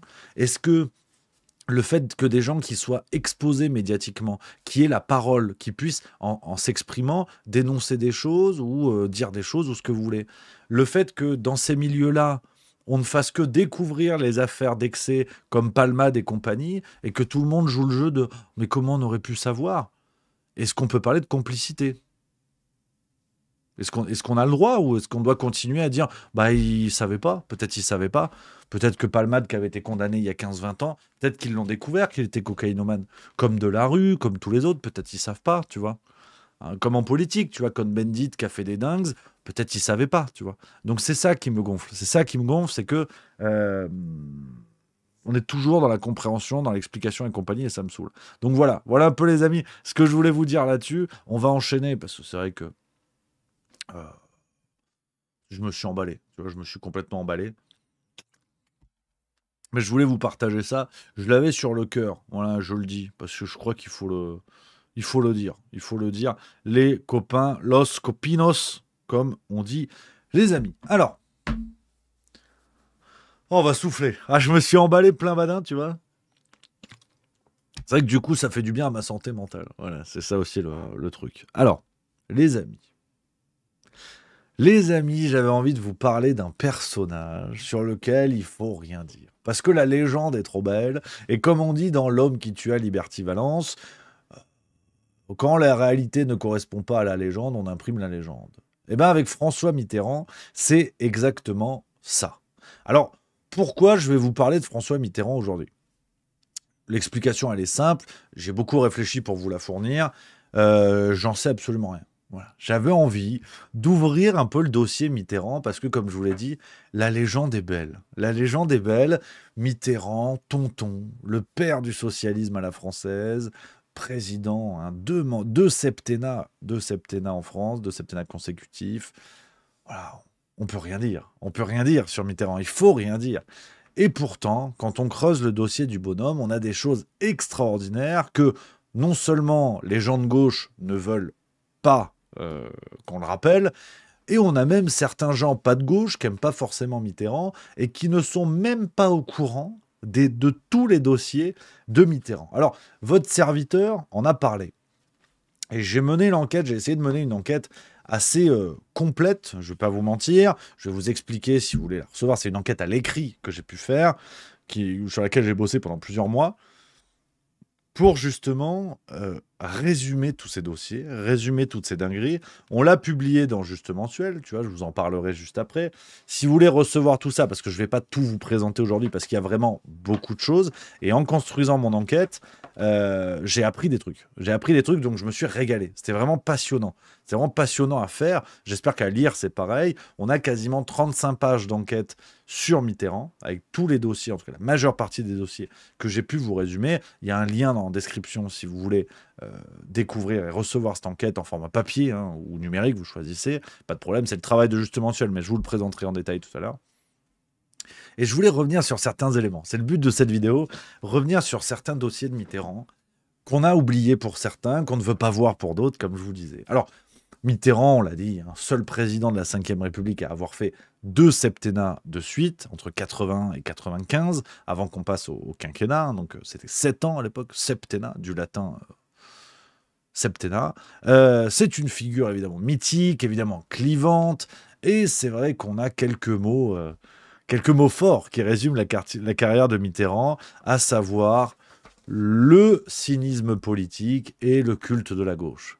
Vous prenez tout ça, vous le mélangez et vous avez la carrière de Mitterrand. Alors, l'objectif de mon enquête, c'est pas de descendre Mitterrand parce que ça me fait plaisir. Ça pourrait être très intéressant et je pense que je le ferai d'ailleurs, faire la même vidéo sur un personnage aussi majeur que Jean-Marie Le Pen, par exemple, hein, d'aller chercher les casseroles, des choses comme ça.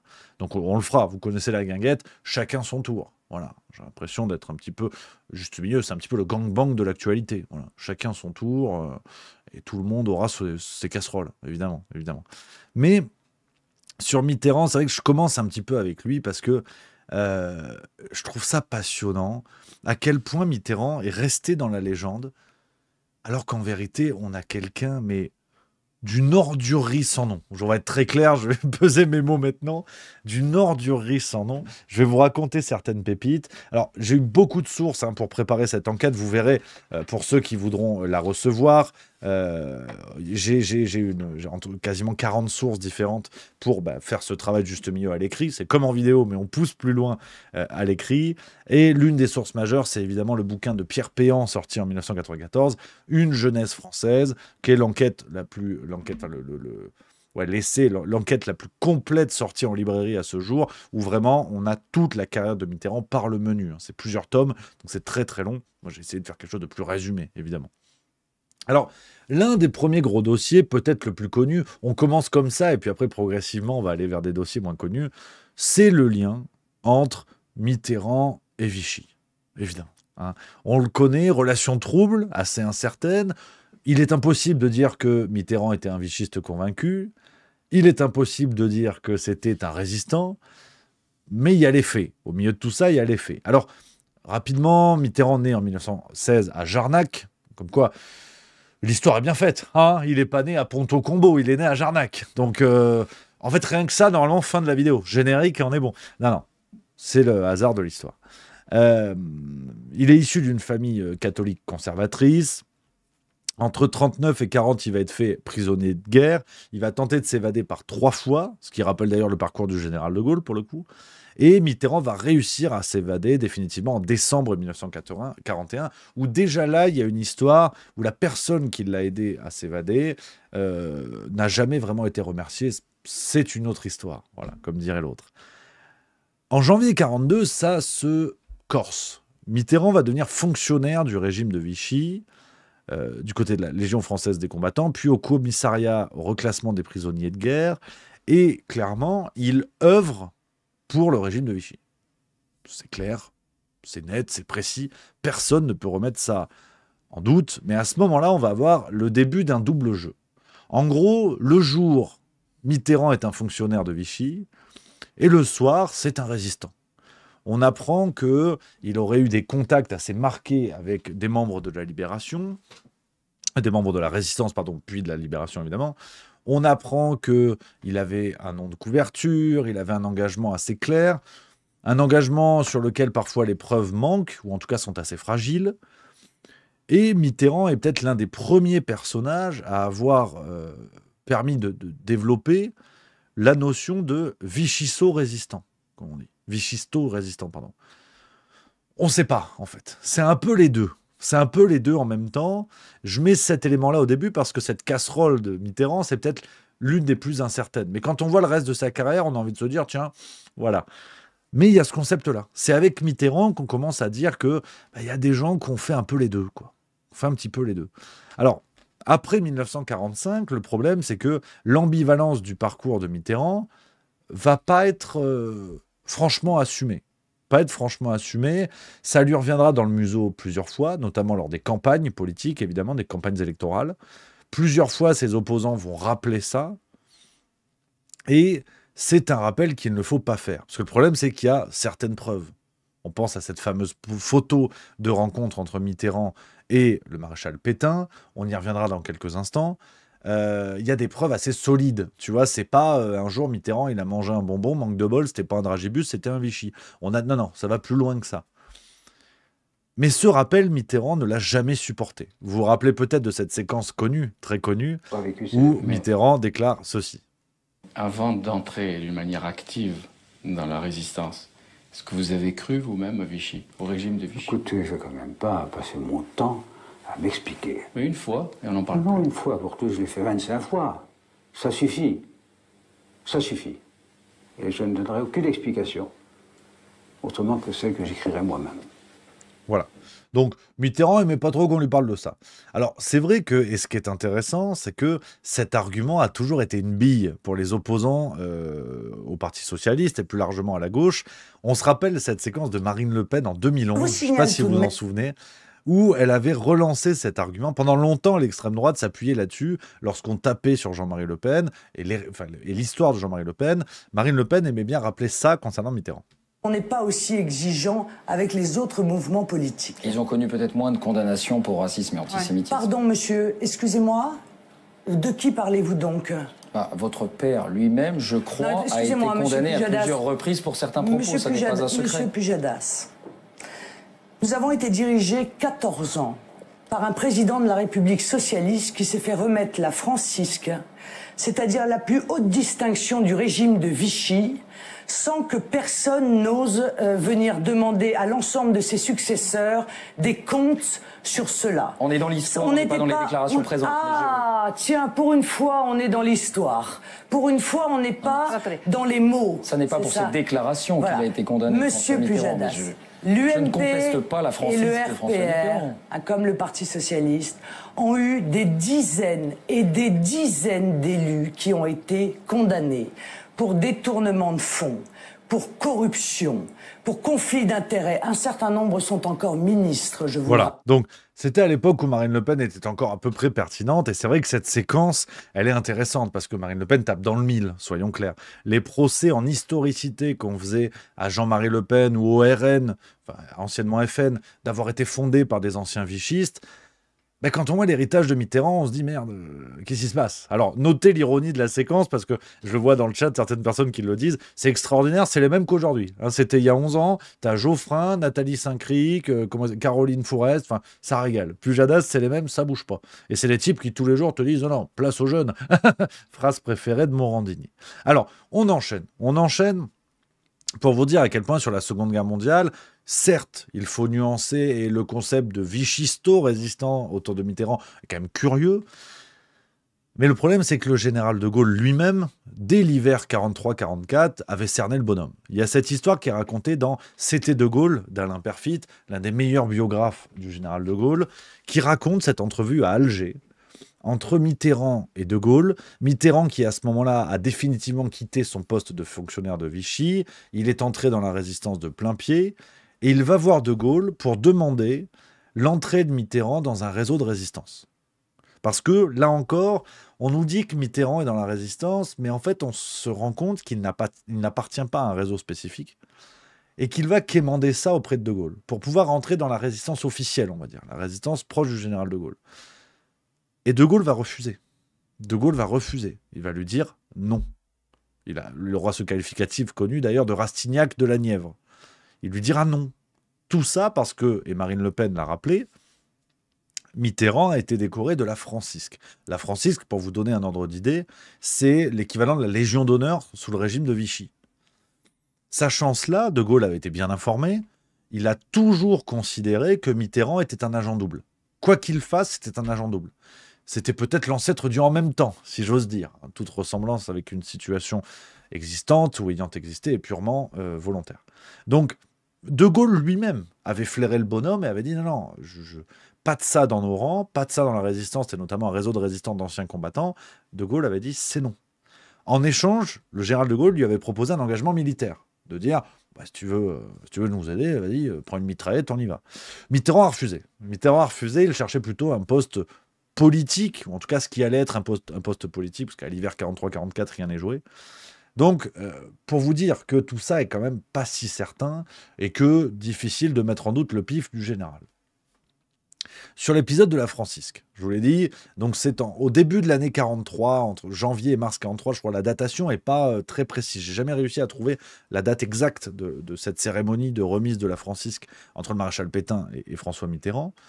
Donc, on a vu la photo, je vous l'ai montré, Mitterrand reçoit la Francisque des mains de Pétain. Le fait qu'il ait été nominé pour recevoir ce joli prix nous a permis d'apprendre quelques années plus tard que cette décoration avait été parrainée par Gabriel Janté et Simon Arbello, qui étaient les anciens membres de la Cagoule. Donc la Cagoule était, si vous voulez, une milice d'extrême droite, mais extrême droite des années 30. Hein, donc je vous fais pas un dessin. C'est comme le disco. Bah, c'est mieux dans les années 70. Aujourd'hui, tu vois, t'as Clara Armanet, là, ou je sais pas quoi, qui chante le dernier jour du disco. Bon, bah, c'est de la merde. Bonhem, Rasputin, ça régale. Bon, bah, l'extrême droite, c'est comme le disco. C'était mieux avant. Enfin, c'était mieux, je m'entends, vous avez compris la vanne. C'est-à-dire que dans les années 30, quand on te parle d'extrême droite, c'est pas Bardella. Hein, Bardella, c'est l'extrême droite Dragibus. L'extrême droite des années 30, ça s'appelle la Cagoule. Et c'est pas le nom d'un club échangiste que pourrait fréquenter Bardella. Non, non, c'est la Cagoule. C'est vraiment... voilà. Donc, c'est chaud. Tu vois, quand t'es parrainé par deux types de la Cagoule pour te faire remettre une récompense par le maréchal Pétain...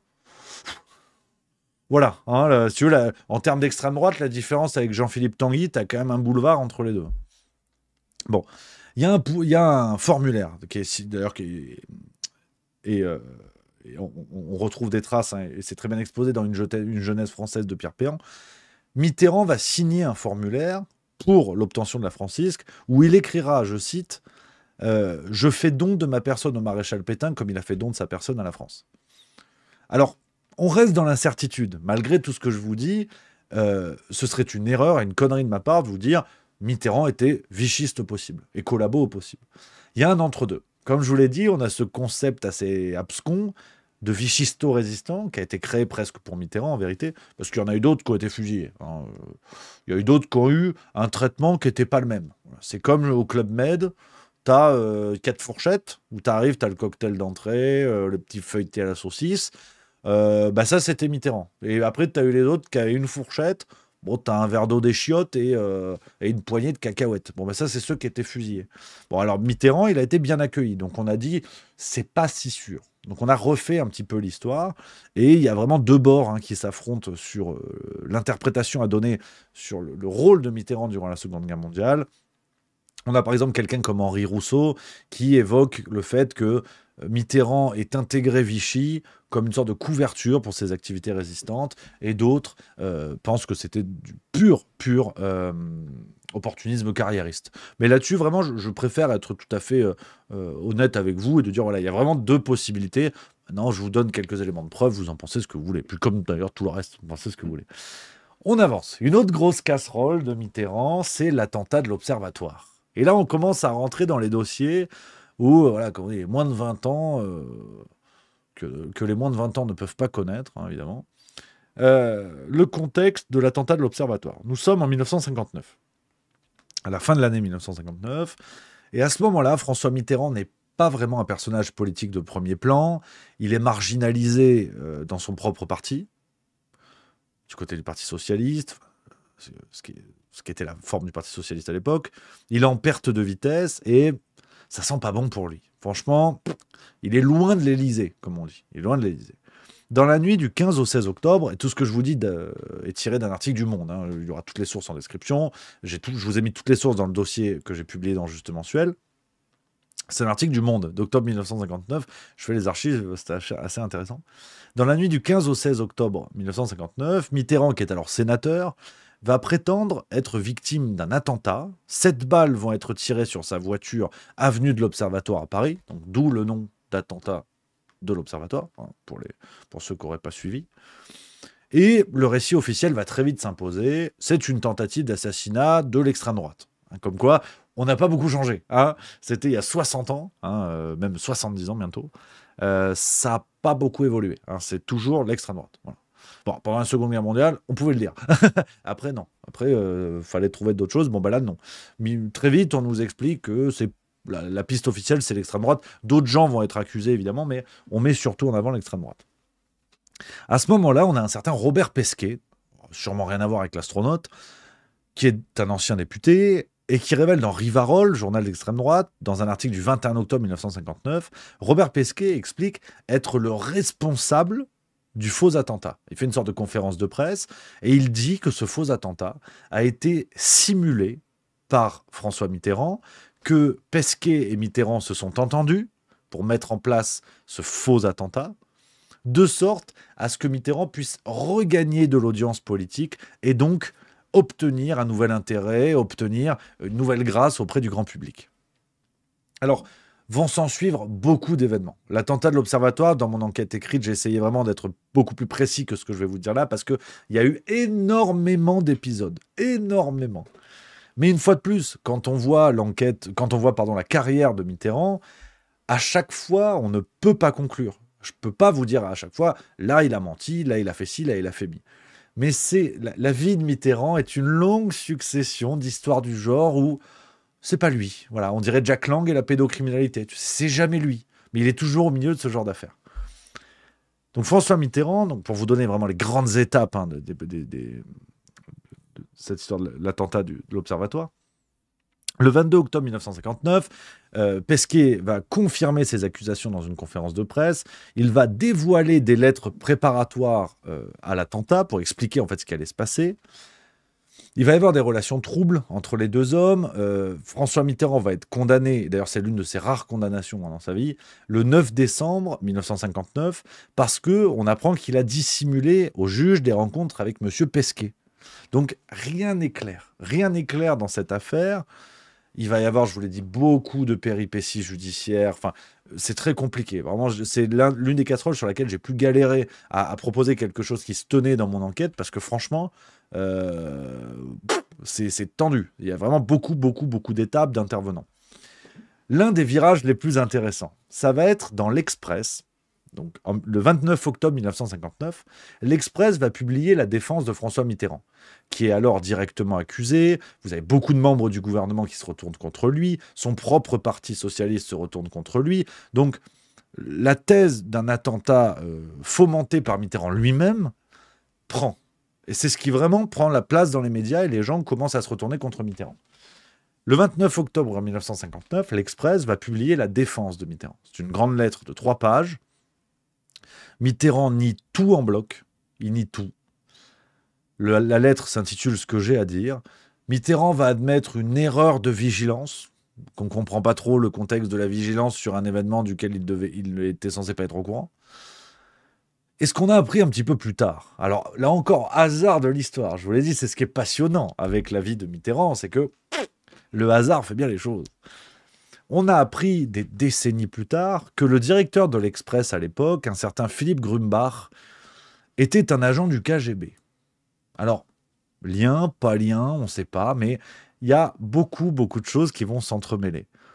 Là encore, par le hasard, en novembre 1966, donc 7 ans plus tard, l'affaire va être classée par un non-lieu, en gros, grâce notamment à la loi d'amnistie générale de juin 1966. Mitterrand lui-même, qui a été poursuivi, va être blanchi, et on ne reparlera plus jamais de l'affaire de l'attentat de l'Observatoire, qui est pourtant vraiment l'un des vaudevilles politiques, on va dire, les plus connus, mais qui reste encore aujourd'hui un mystère. Sur l'attentat de l'Observatoire, on ne sait pas. Alors effectivement, pourquoi j'ai envie de l'appeler Robert Pesquet? Parce qu'il s'appelle Robert. Robert Pesquet est revenu sur l'affaire plusieurs fois. Il maintient en gros sa version. Mais jusqu'à présent, c'est un cold case, comme on dit. C'est une affaire froide où on ne sait pas. Voilà, on ne sait toujours pas. Mais il n'est pas impossible que Mitterrand ait organisé un attentat lui-même, contre lui-même, pour regagner l'opinion publique. Donc pour vous dire le bonhomme qu'on a en face de nous. Par contre, ce qui est certain, et là on va rentrer dans le dur sur une autre casserole, c'est le fait que Mitterrand ait parfaitement instrumentalisé l'extrême droite. Il y a l'affaire de Carpentras, je reviens dessus dans mon enquête pour ceux qui ne connaissent pas cette affaire. Mitterrand est très clairement celui qui a théorisé et mis en place la nécessité de l'extrême droite pour que le système se maintienne. Après sa défaite au présidentiel de 1974, il n'a qu'une idée, c'est de gagner en 81. D'ailleurs, il va gagner. Mais à ce moment-là, la droite est forte. La droite est trop forte. Elle a d'ailleurs gagné. Et l'idée de Mitterrand, elle va être très simple. C'est d'encourager la poussée de l'extrême droite, où à ce moment-là, c'est Bubule, où effectivement, on trouve à la tête du FN des types peu fréquentables. On trouve un certain Jean-Marie Le Pen, qui revient de la guerre d'Algérie, et qui... enfin, on est dans le contexte de la guerre d'Algérie, pardon. on retrouve un certain Jean-Marie Le Pen, certes de Bretagne, le menhir, qui commence vraiment à faire parler de lui. Ça prend un petit peu de place, mais le FN, c'est bubule. Il y a 0 député, aux élections, il n'y a rien. Tu vois. Et Mitterrand va avoir une idée aussi diabolique qu'intelligente, qui est de dire, on va encourager l'extrême droite, on va encourager l'augmentation électorale de l'extrême droite, la présence de l'extrême droite dans les débats, de sorte à cloisonner la droite. C'est-à-dire, il va y avoir les gens de droite qui auront plus ou moins les mêmes idées que le FN. On va dire, vous êtes des nazis, vous êtes des collabos. Et puis, pour ceux qui ne se positionnent pas clairement hors du FN, qui avaient des idées assez proches de la droite de l'époque, eh ben, ces gens-là vont être décrédibilisés. Et c'est là que naît ce fameux arc républicain, ce fameux camp républicain. Vous savez qu'on nous ressasse à chaque élection. C'est là que naît l'histoire. Dans mon enquête papier, je développe beaucoup plus la chose pour bien comprendre à quel point tout ça est lié et que c'est à cause ou grâce, c'est selon, de Mitterrand qu'on en est là. Mais c'est lui qui va mettre ça en place. En 82, il était devenu président de la République et il va offrir un accès médiatique à Jean-Marie Le Pen. C'est acté. Il y a vraiment des sources qui valident ça. Je les ai mises dans mon enquête. Où Mitterrand va théoriser cela, il va parler de stratégie de pluralisme contrôlé, et son idée, c'est d'instrumentaliser le pluralisme pour faire monter l'extrême droite, en disant tout le monde doit parler, donc l'extrême droite doit parler, mais l'extrême droite, c'est des nazis.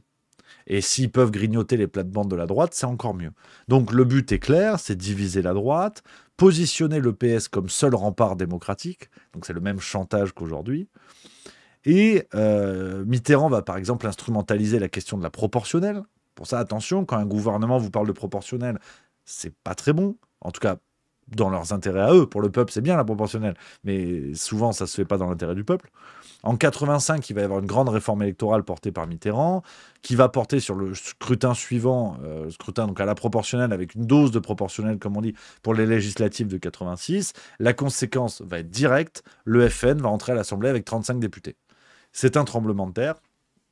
Et dans un bouquin de Franz-Olivier Gisbert, La fin d'une époque, sorti en 93, on apprend que Mitterrand aurait assumé préférer, je cite, quelques députés FN au retour de la droite. Donc il ne s'en est jamais caché. Jamais caché. Et ça, c'est Mitterrand. En fait, c'est ça. Tu vois, c'est l'entre-deux permanent, l'instrumentalisation permanente, la création de fausses affaires. Alors, il y a une affaire très sensible, très franchement, sur laquelle je ne vais pas revenir sur Twitch et YouTube. Je l'ai mise dans mon enquête papier, après je vous en parlerai parce que je suis très fier, pas que de mon enquête, mais du boulot qu'on fait avec les revues. Je vais vous en parler. J'en parle pas souvent. Je sais que ça peut saouler certains de faire la pub et tout, mais c'est comme ça. On n'a pas d'autres relais de com, donc je suis fier du boulot de Juste Milieu et je vais vous en parler. Mais c'est l'affaire de l'attentat de Carpentras, qui est une affaire sordide, d'un cimetière qui a été vandalisé, d'un corps qui a été exhumé, et Mitterrand qui a instrumentalisé ça d'une manière, mais c'est même plus cynique, c'est au-delà du cynisme. Vraiment, les macronistes à côté, c'est des Playmobil, vraiment. Il y a l'affaire de Carpentras, que je traite dans le deuxième volet de mon enquête. Il y a la mort de Coluche, évidemment, qui doit revenir sur la table, même si là encore, les preuves ne sont pas définitives, mais il y a des éléments plus que suspects. Il y a l'opération satanique, hein, et c'est pas moi qui l'ai nommé, hein, c'est Mitterrand qui a nommé cette opération comme ça. Donc pour vous dire quel bonhomme on a en face de nous. Hein. L'affaire des écoutes de l'Élysée, évidemment. Et ce qui est passionnant, en fait, ce qui m'a plu dans l'histoire de Mitterrand, c'est ce que je vous disais au tout début, c'est un personnage central de la vie politique française, mais normalement, c'est un personnage qui devrait être aux oubliettes, ou qui devrait être dans le camp des vilains. Et en fait, Mitterrand, tout ce que je vous dis, a été complètement effacé, complètement oublié, et on a mis de côté ce qui ne collait pas à la légende. Donc, tout ça, je l'ai publié dans le Juste Mensuel de février et mars, hein, je peux vous montrer, tu vois. C'est un peu la mise en page, je vais vous montrer, vous présenter le travail. Ça, c'est Juste Mensuel, tu vois. Ça ressemble à ça, c'est sympa comme tout. Ça, c'est ma rubrique, tu vois. Oh merde, c'est là. Tu vois, Juste Milieu parle aux Français. T'as vu, c'est officiel. Les dossiers noirs de François Mitterrand. Ça, c'est le tome 1, enfin la partie 1. Et la partie 2, dans le numéro de mars, je vais vous montrer, tu vois. Tac, tac, tac. Ça, c'est la partie 2. Donc, il y a plein d'autres choses hein, dans Juste Mensuel. Il y a Marie qui a sa rubrique. Tu vois, par exemple, dans le numéro de mars, je peux vous parler du sommaire. Hein. pour ceux qui veulent découvrir. Alors, je vous explique pourquoi je vous parle des numéros, c'est que pour ceux qui veulent recevoir l'enquête que j'ai écrite sur Mitterrand, on l'a publiée, comme je vous l'ai dit, dans les numéros de février et mars 2025, et on vous a préparé un pack. Alors, vous avez la version numérique. Si vous voulez recevoir la version numérique en vous abonnant à Juste Mensuel, on vous offre cette enquête en cadeau, c'est normal. Vous avez un lien là dans la description. Je vais vous donner le lien dans le chat de Twitch pour ceux qui veulent prendre leur abonnement. Sur la version numérique, on vous enverra tout de suite par mail, dès que vous avez pris votre abonnement, on vous enverra par mail les deux contenus. Donc, le numéro février-mars, et après, vous êtes abonné. Vous choisissez la durée de l'abonnement. Si vous voulez numérique papier, tout est bien fait. Tu vois, c'est bien foutu. Et puis, si vous voulez le papier, on vous envoie les 2 numéros avec donc l'enquête en intégralité. On a 130 packs. On a des colis qui sont prêts chez l'imprimeur. On a fait le point cet après-midi d'ailleurs. On a 130 packs. Donc, il y a 130 packs avec les 2 numéros concernés. Plus, vous allez recevoir le numéro de Juste Mensuel qui arrive, et ainsi de suite. Et vous êtes abonné sur le temps que vous voulez. Donc, dans Juste Mensuel, pour vous présenter, parce que je sais que tout le monde n'est pas au courant de ce qu'on fait, tu vois, le sommaire, il ressemble à ça. Il y a plusieurs trucs. Bah oui, il n'y a pas que moi qui écris. Dans le numéro de mars, par exemple, on a Marie, que je salue et que j'embrasse, qui nous a écrit un article sur les radars. Radars cachés, voitures privées, les cauchemars des automobilistes. Ça, vous savez, ce sujet, on en a un petit peu parlé. Sur les voitures privées, par exemple, vous en avez autour de chez vous. Sur des voitures qui ne sont pas banalisées et qui fonctionnent comme des radars. Donc vous pouvez vous faire chipper, vous ne savez pas d'où ça vient. Elle a enquêté là-dessus, c'est assez sympatoche. On a Loïc Besnier, que j'embrasse, qui est un camarade. Lui, il a une rubrique cinéma, où il parle de films qu'il aime bien, c'est un fou furieux de cinéma, et il les branche avec l'actualité, pour offrir un angle d'analyse plutôt chouette.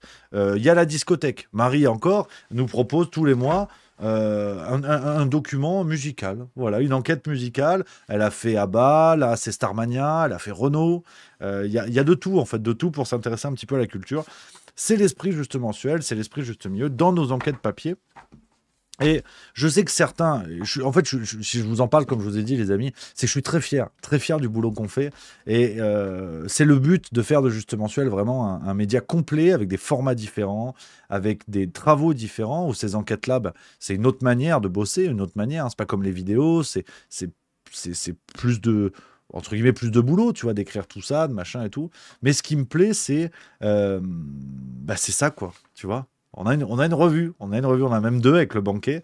C'est le fait de vous proposer un contenu concret, papier, que vous pouvez recevoir chez vous, vous pouvez faire la collecte, vous pouvez mettre sur vos tables, partager avec vos amis. Il y a un vrai taf, voilà. Oui, on demande du pognon. Ouais, c'est vrai, on vend des trucs. C'est vrai que j'ai un discours de vendeur de tapis, t'as vu? Je t'ai présenté mon truc, il est beau, mon journal, mais en même temps, je sais ce que je vends, je sais ce que je vous propose. Et je peux le défendre auprès de n'importe qui, parce que je vous rencontre, je vous vois dans la vraie vie. Après le spectacle, si on vous envoie de la merde, vous allez me croiser, vous allez me dire, Rémi, c'est de la merde ton truc. Donc, je sais que ce qu'on fait, j'en suis fier et je sais que c'est bien.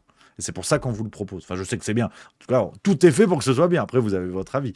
Mais c'est vraiment l'idée. C'est vraiment le projet. Juste Mensuel, on en est au numéro 42 aujourd'hui.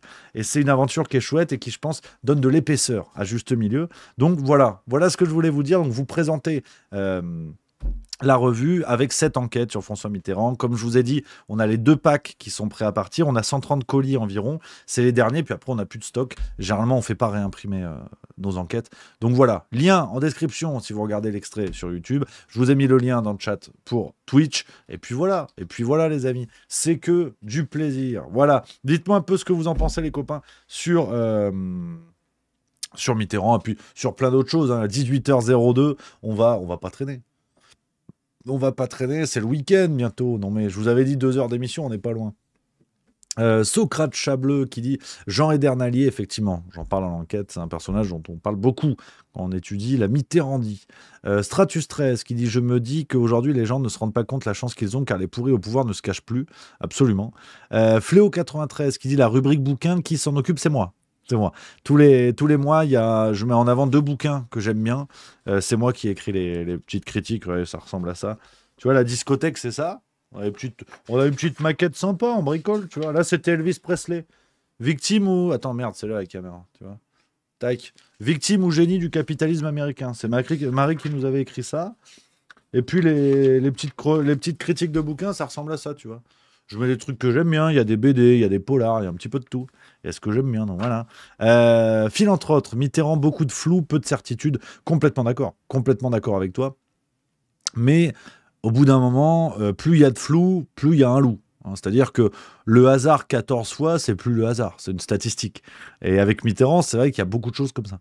Et c'est ce que je trouve intéressant. Et c'est vraiment ce que j'ai essayé de mettre en avant dans mon enquête, c'est que je pense franchement qu'à la fin, quand on a lu tout ça, même en acceptant l'idée de, en prenant les cas de manière différenciée, de manière isolée, on peut se dire, ok, le hasard, au bout de 10 casseroles que je mets en lumière, ouais, le hasard, il a bon dos. Donc c'est ce que je trouve assez passionnant, en fait, dans le cas de Mitterrand. Donc voilà, Fléau93 qui dit oui, je lis tous les mois. Merci beaucoup, merci les amis. Voilà un petit peu les copains. Ce qu'on pouvait se dire, je crois qu'on est pas mal. Pour aujourd'hui, les amis, pour cette belle semaine. Alors, qu'est-ce qui vous attend là ce week-end et la semaine prochaine? On a ce soir, donc l'extrait Mitterrand, je vais le publier dès ce soir sur YouTube, comme ça fait une vidéo sympatoche. Alors Philanthrope qui dit t'as pas parlé du Rainbow Warrior, des barbouzes de sa fille cachée et tout. Oui, j'ai mis dans l'enquête, comme dit, il y a vraiment beaucoup de choses, je voulais pas tout mettre dans la vidéo ce soir, j'ai mis certains éléments, puis mon idée, je vais être très clair avec vous, hein, c'est aussi essayer de vous amener vers la revue, à découvrir la revue, c'est aussi ça. On va être très clair, hein, le but c'est aussi de vous inviter à découvrir mon travail sous une autre forme, parce que j'en suis content et parce que ça fait vivre la boutique. Hein. Je ne vais pas être très clair, je vais pas vous mentir, hein. Ça fait vivre la boutique, donc tu vois, il y a un teasing, il y a une bande d'annonce, donc c'est ça qui est chouette. Donc voilà les amis. Donc ce soir, vidéo Mitterrand, dimanche 19h, je vous donne le rendez-vous. Dimanche 19h, nouvel extrait du spectacle. Le bilan de Macron. Je peux pas vous en dire plus. C'est le bilan de Macron. Donc forcément, ça va chier des bulles carrées. Ça, c'est dimanche. C'est dimanche à 19h. Nous, on va se retrouver la semaine prochaine. Donc, Juste Bistrot, lundi, mardi. Mercredi, je prends la route de Troyes. Mercredi, on va à Troyes. Eh oui, c'est le spectacle Zinzin. Jeudi soir, à Troyes, à 20h30, au théâtre, le 3 fois plus. Il reste quelques places. Je vous mets le lien dans le chat, les amis. Il reste quelques places. On va se fendre la gueule. On va être entre copains. Ça va être magnifique. 3, le pays de l'andouillette. Je me régale. Et je le redis, hein, pour ceux qui sont dans le secteur, c'est un café, c'est un cabaret théâtre. Donc, il y a moyen de manger. Donc, on mangera tous ensemble après le spectacle. Vous allez sur le site de la billetterie, vous avez une formule place de spectacle, repas. Moi, je serai au repas après le spectacle. Je serai avec vous. Évidemment, on va partager. Donc, si vous voulez faire la fiestoche, rendez-vous à 3. Tu vois, je te montre, sur la billetterie, tu peux choisir. Tu n'as que le spectacle, ça c'est déjà super. Tu as le repas avant. Ah, je peux pas venir avant. C'est comme Mickey à Disney. Tu vois, si tu vois qui y a sous le masque, ça sert à rien. Donc, je serai au repas après. Donc, on va se fendre la gueule et on va manger ensemble. Donc ça fait plaisir. Les copains. Donc la semaine prochaine, je pars mercredi. Je reviens vendredi parce qu'on joue jeudi soir et j'ai pas mal de route, donc je vais faire la route la veille. On joue jeudi. Je reviens vendredi. Peut-être il y a farce tranquille, je vous le promets pas. Ça dépend comment je vais être fatigué. Ça dépend. Ça dépend comment on fait la fête à 3. Voilà. Et puis après, on sera de retour. Et on va enchaîner les copains jusqu'à plus soif. Donc voilà pour la semaine prochaine ce qui nous attend. Je n'ai plus qu'à vous souhaiter un bon week-end, les amis. Merci d'avoir été là une fois de plus. Encore une semaine ensemble. Encore une semaine à se prendre la gueule, à décortiquer tout ça. Je vois Blueby 3 qui s'inquiète. Non, il y aura farce tranquille. Je vais tourner la farce tranquille mardi, du coup. Le programme est un petit peu chamboulé. Mais vous inquiétez pas, il y aura évidemment la farce tranquille. Sans problème, sans souci. Donc voilà les copains, ce que je pouvais vous dire. Passez un excellent week-end. Vraiment. Comme d'hab, je vous l'ai dit la semaine dernière, faites des trucs qui vous plaisent, faites des trucs qui vous amusent, qui vous font du bien, et on se détend. Voilà, on se détend, ça fait du bien. On garde la banane, toujours, plus que jamais. On est ensemble, vous n'êtes pas tarés. C'est toute l'idée du spectacle. J'ai hâte de vous retrouver parce que vous vous retrouvez aussi entre vous, entre zinzin. On se fait des copains, on sympathise et c'est ça qui est chouette. Il y a du positif, il y a toujours du positif malgré ça. Et si vous êtes là, c'est que vous faites partie de ceux qui gardent les neurones ouverts vous restez lucide, vous restez froid. Vous pensez ce que vous voulez, vous avez les idées que vous voulez, mais vous vous bornez pas, vous vous aveuglez pas tout seul, et ça c'est bien, et ça c'est plutôt bien. Donc voilà, je vous embrasse les amis, merci d'avoir été là, on se retrouve lundi, plein badin, allez Bordeaux, allez l'UBB, oui, attends, faut finir là-dessus, allez Bordeaux, demain, finale de Coupe d'Europe à 16h30 ou 16h45, je sais plus, contre ces pompes de Northampton, les Anglais, donc allez l'UBB, évidemment, même si vous avez battu Toulouse en demi, bon c'est pas grave, allez la France, voilà, c'est la France, puis super joueur de Bordeaux que j'adore. Donc allez Bordeaux, allez l'UBB, ramenez-nous la coupe en Gironde. C'est 15h45, on me dit, voilà, 15h45 le match, je serai évidemment devant ma télé. Allez nos amis bordelais, allez bouter les Anglais hors du palmarès de cette coupe. Northampton, c'est les pipes de toute façon. Puis on le déteste là avec l'anglais, là, comment il s'appelle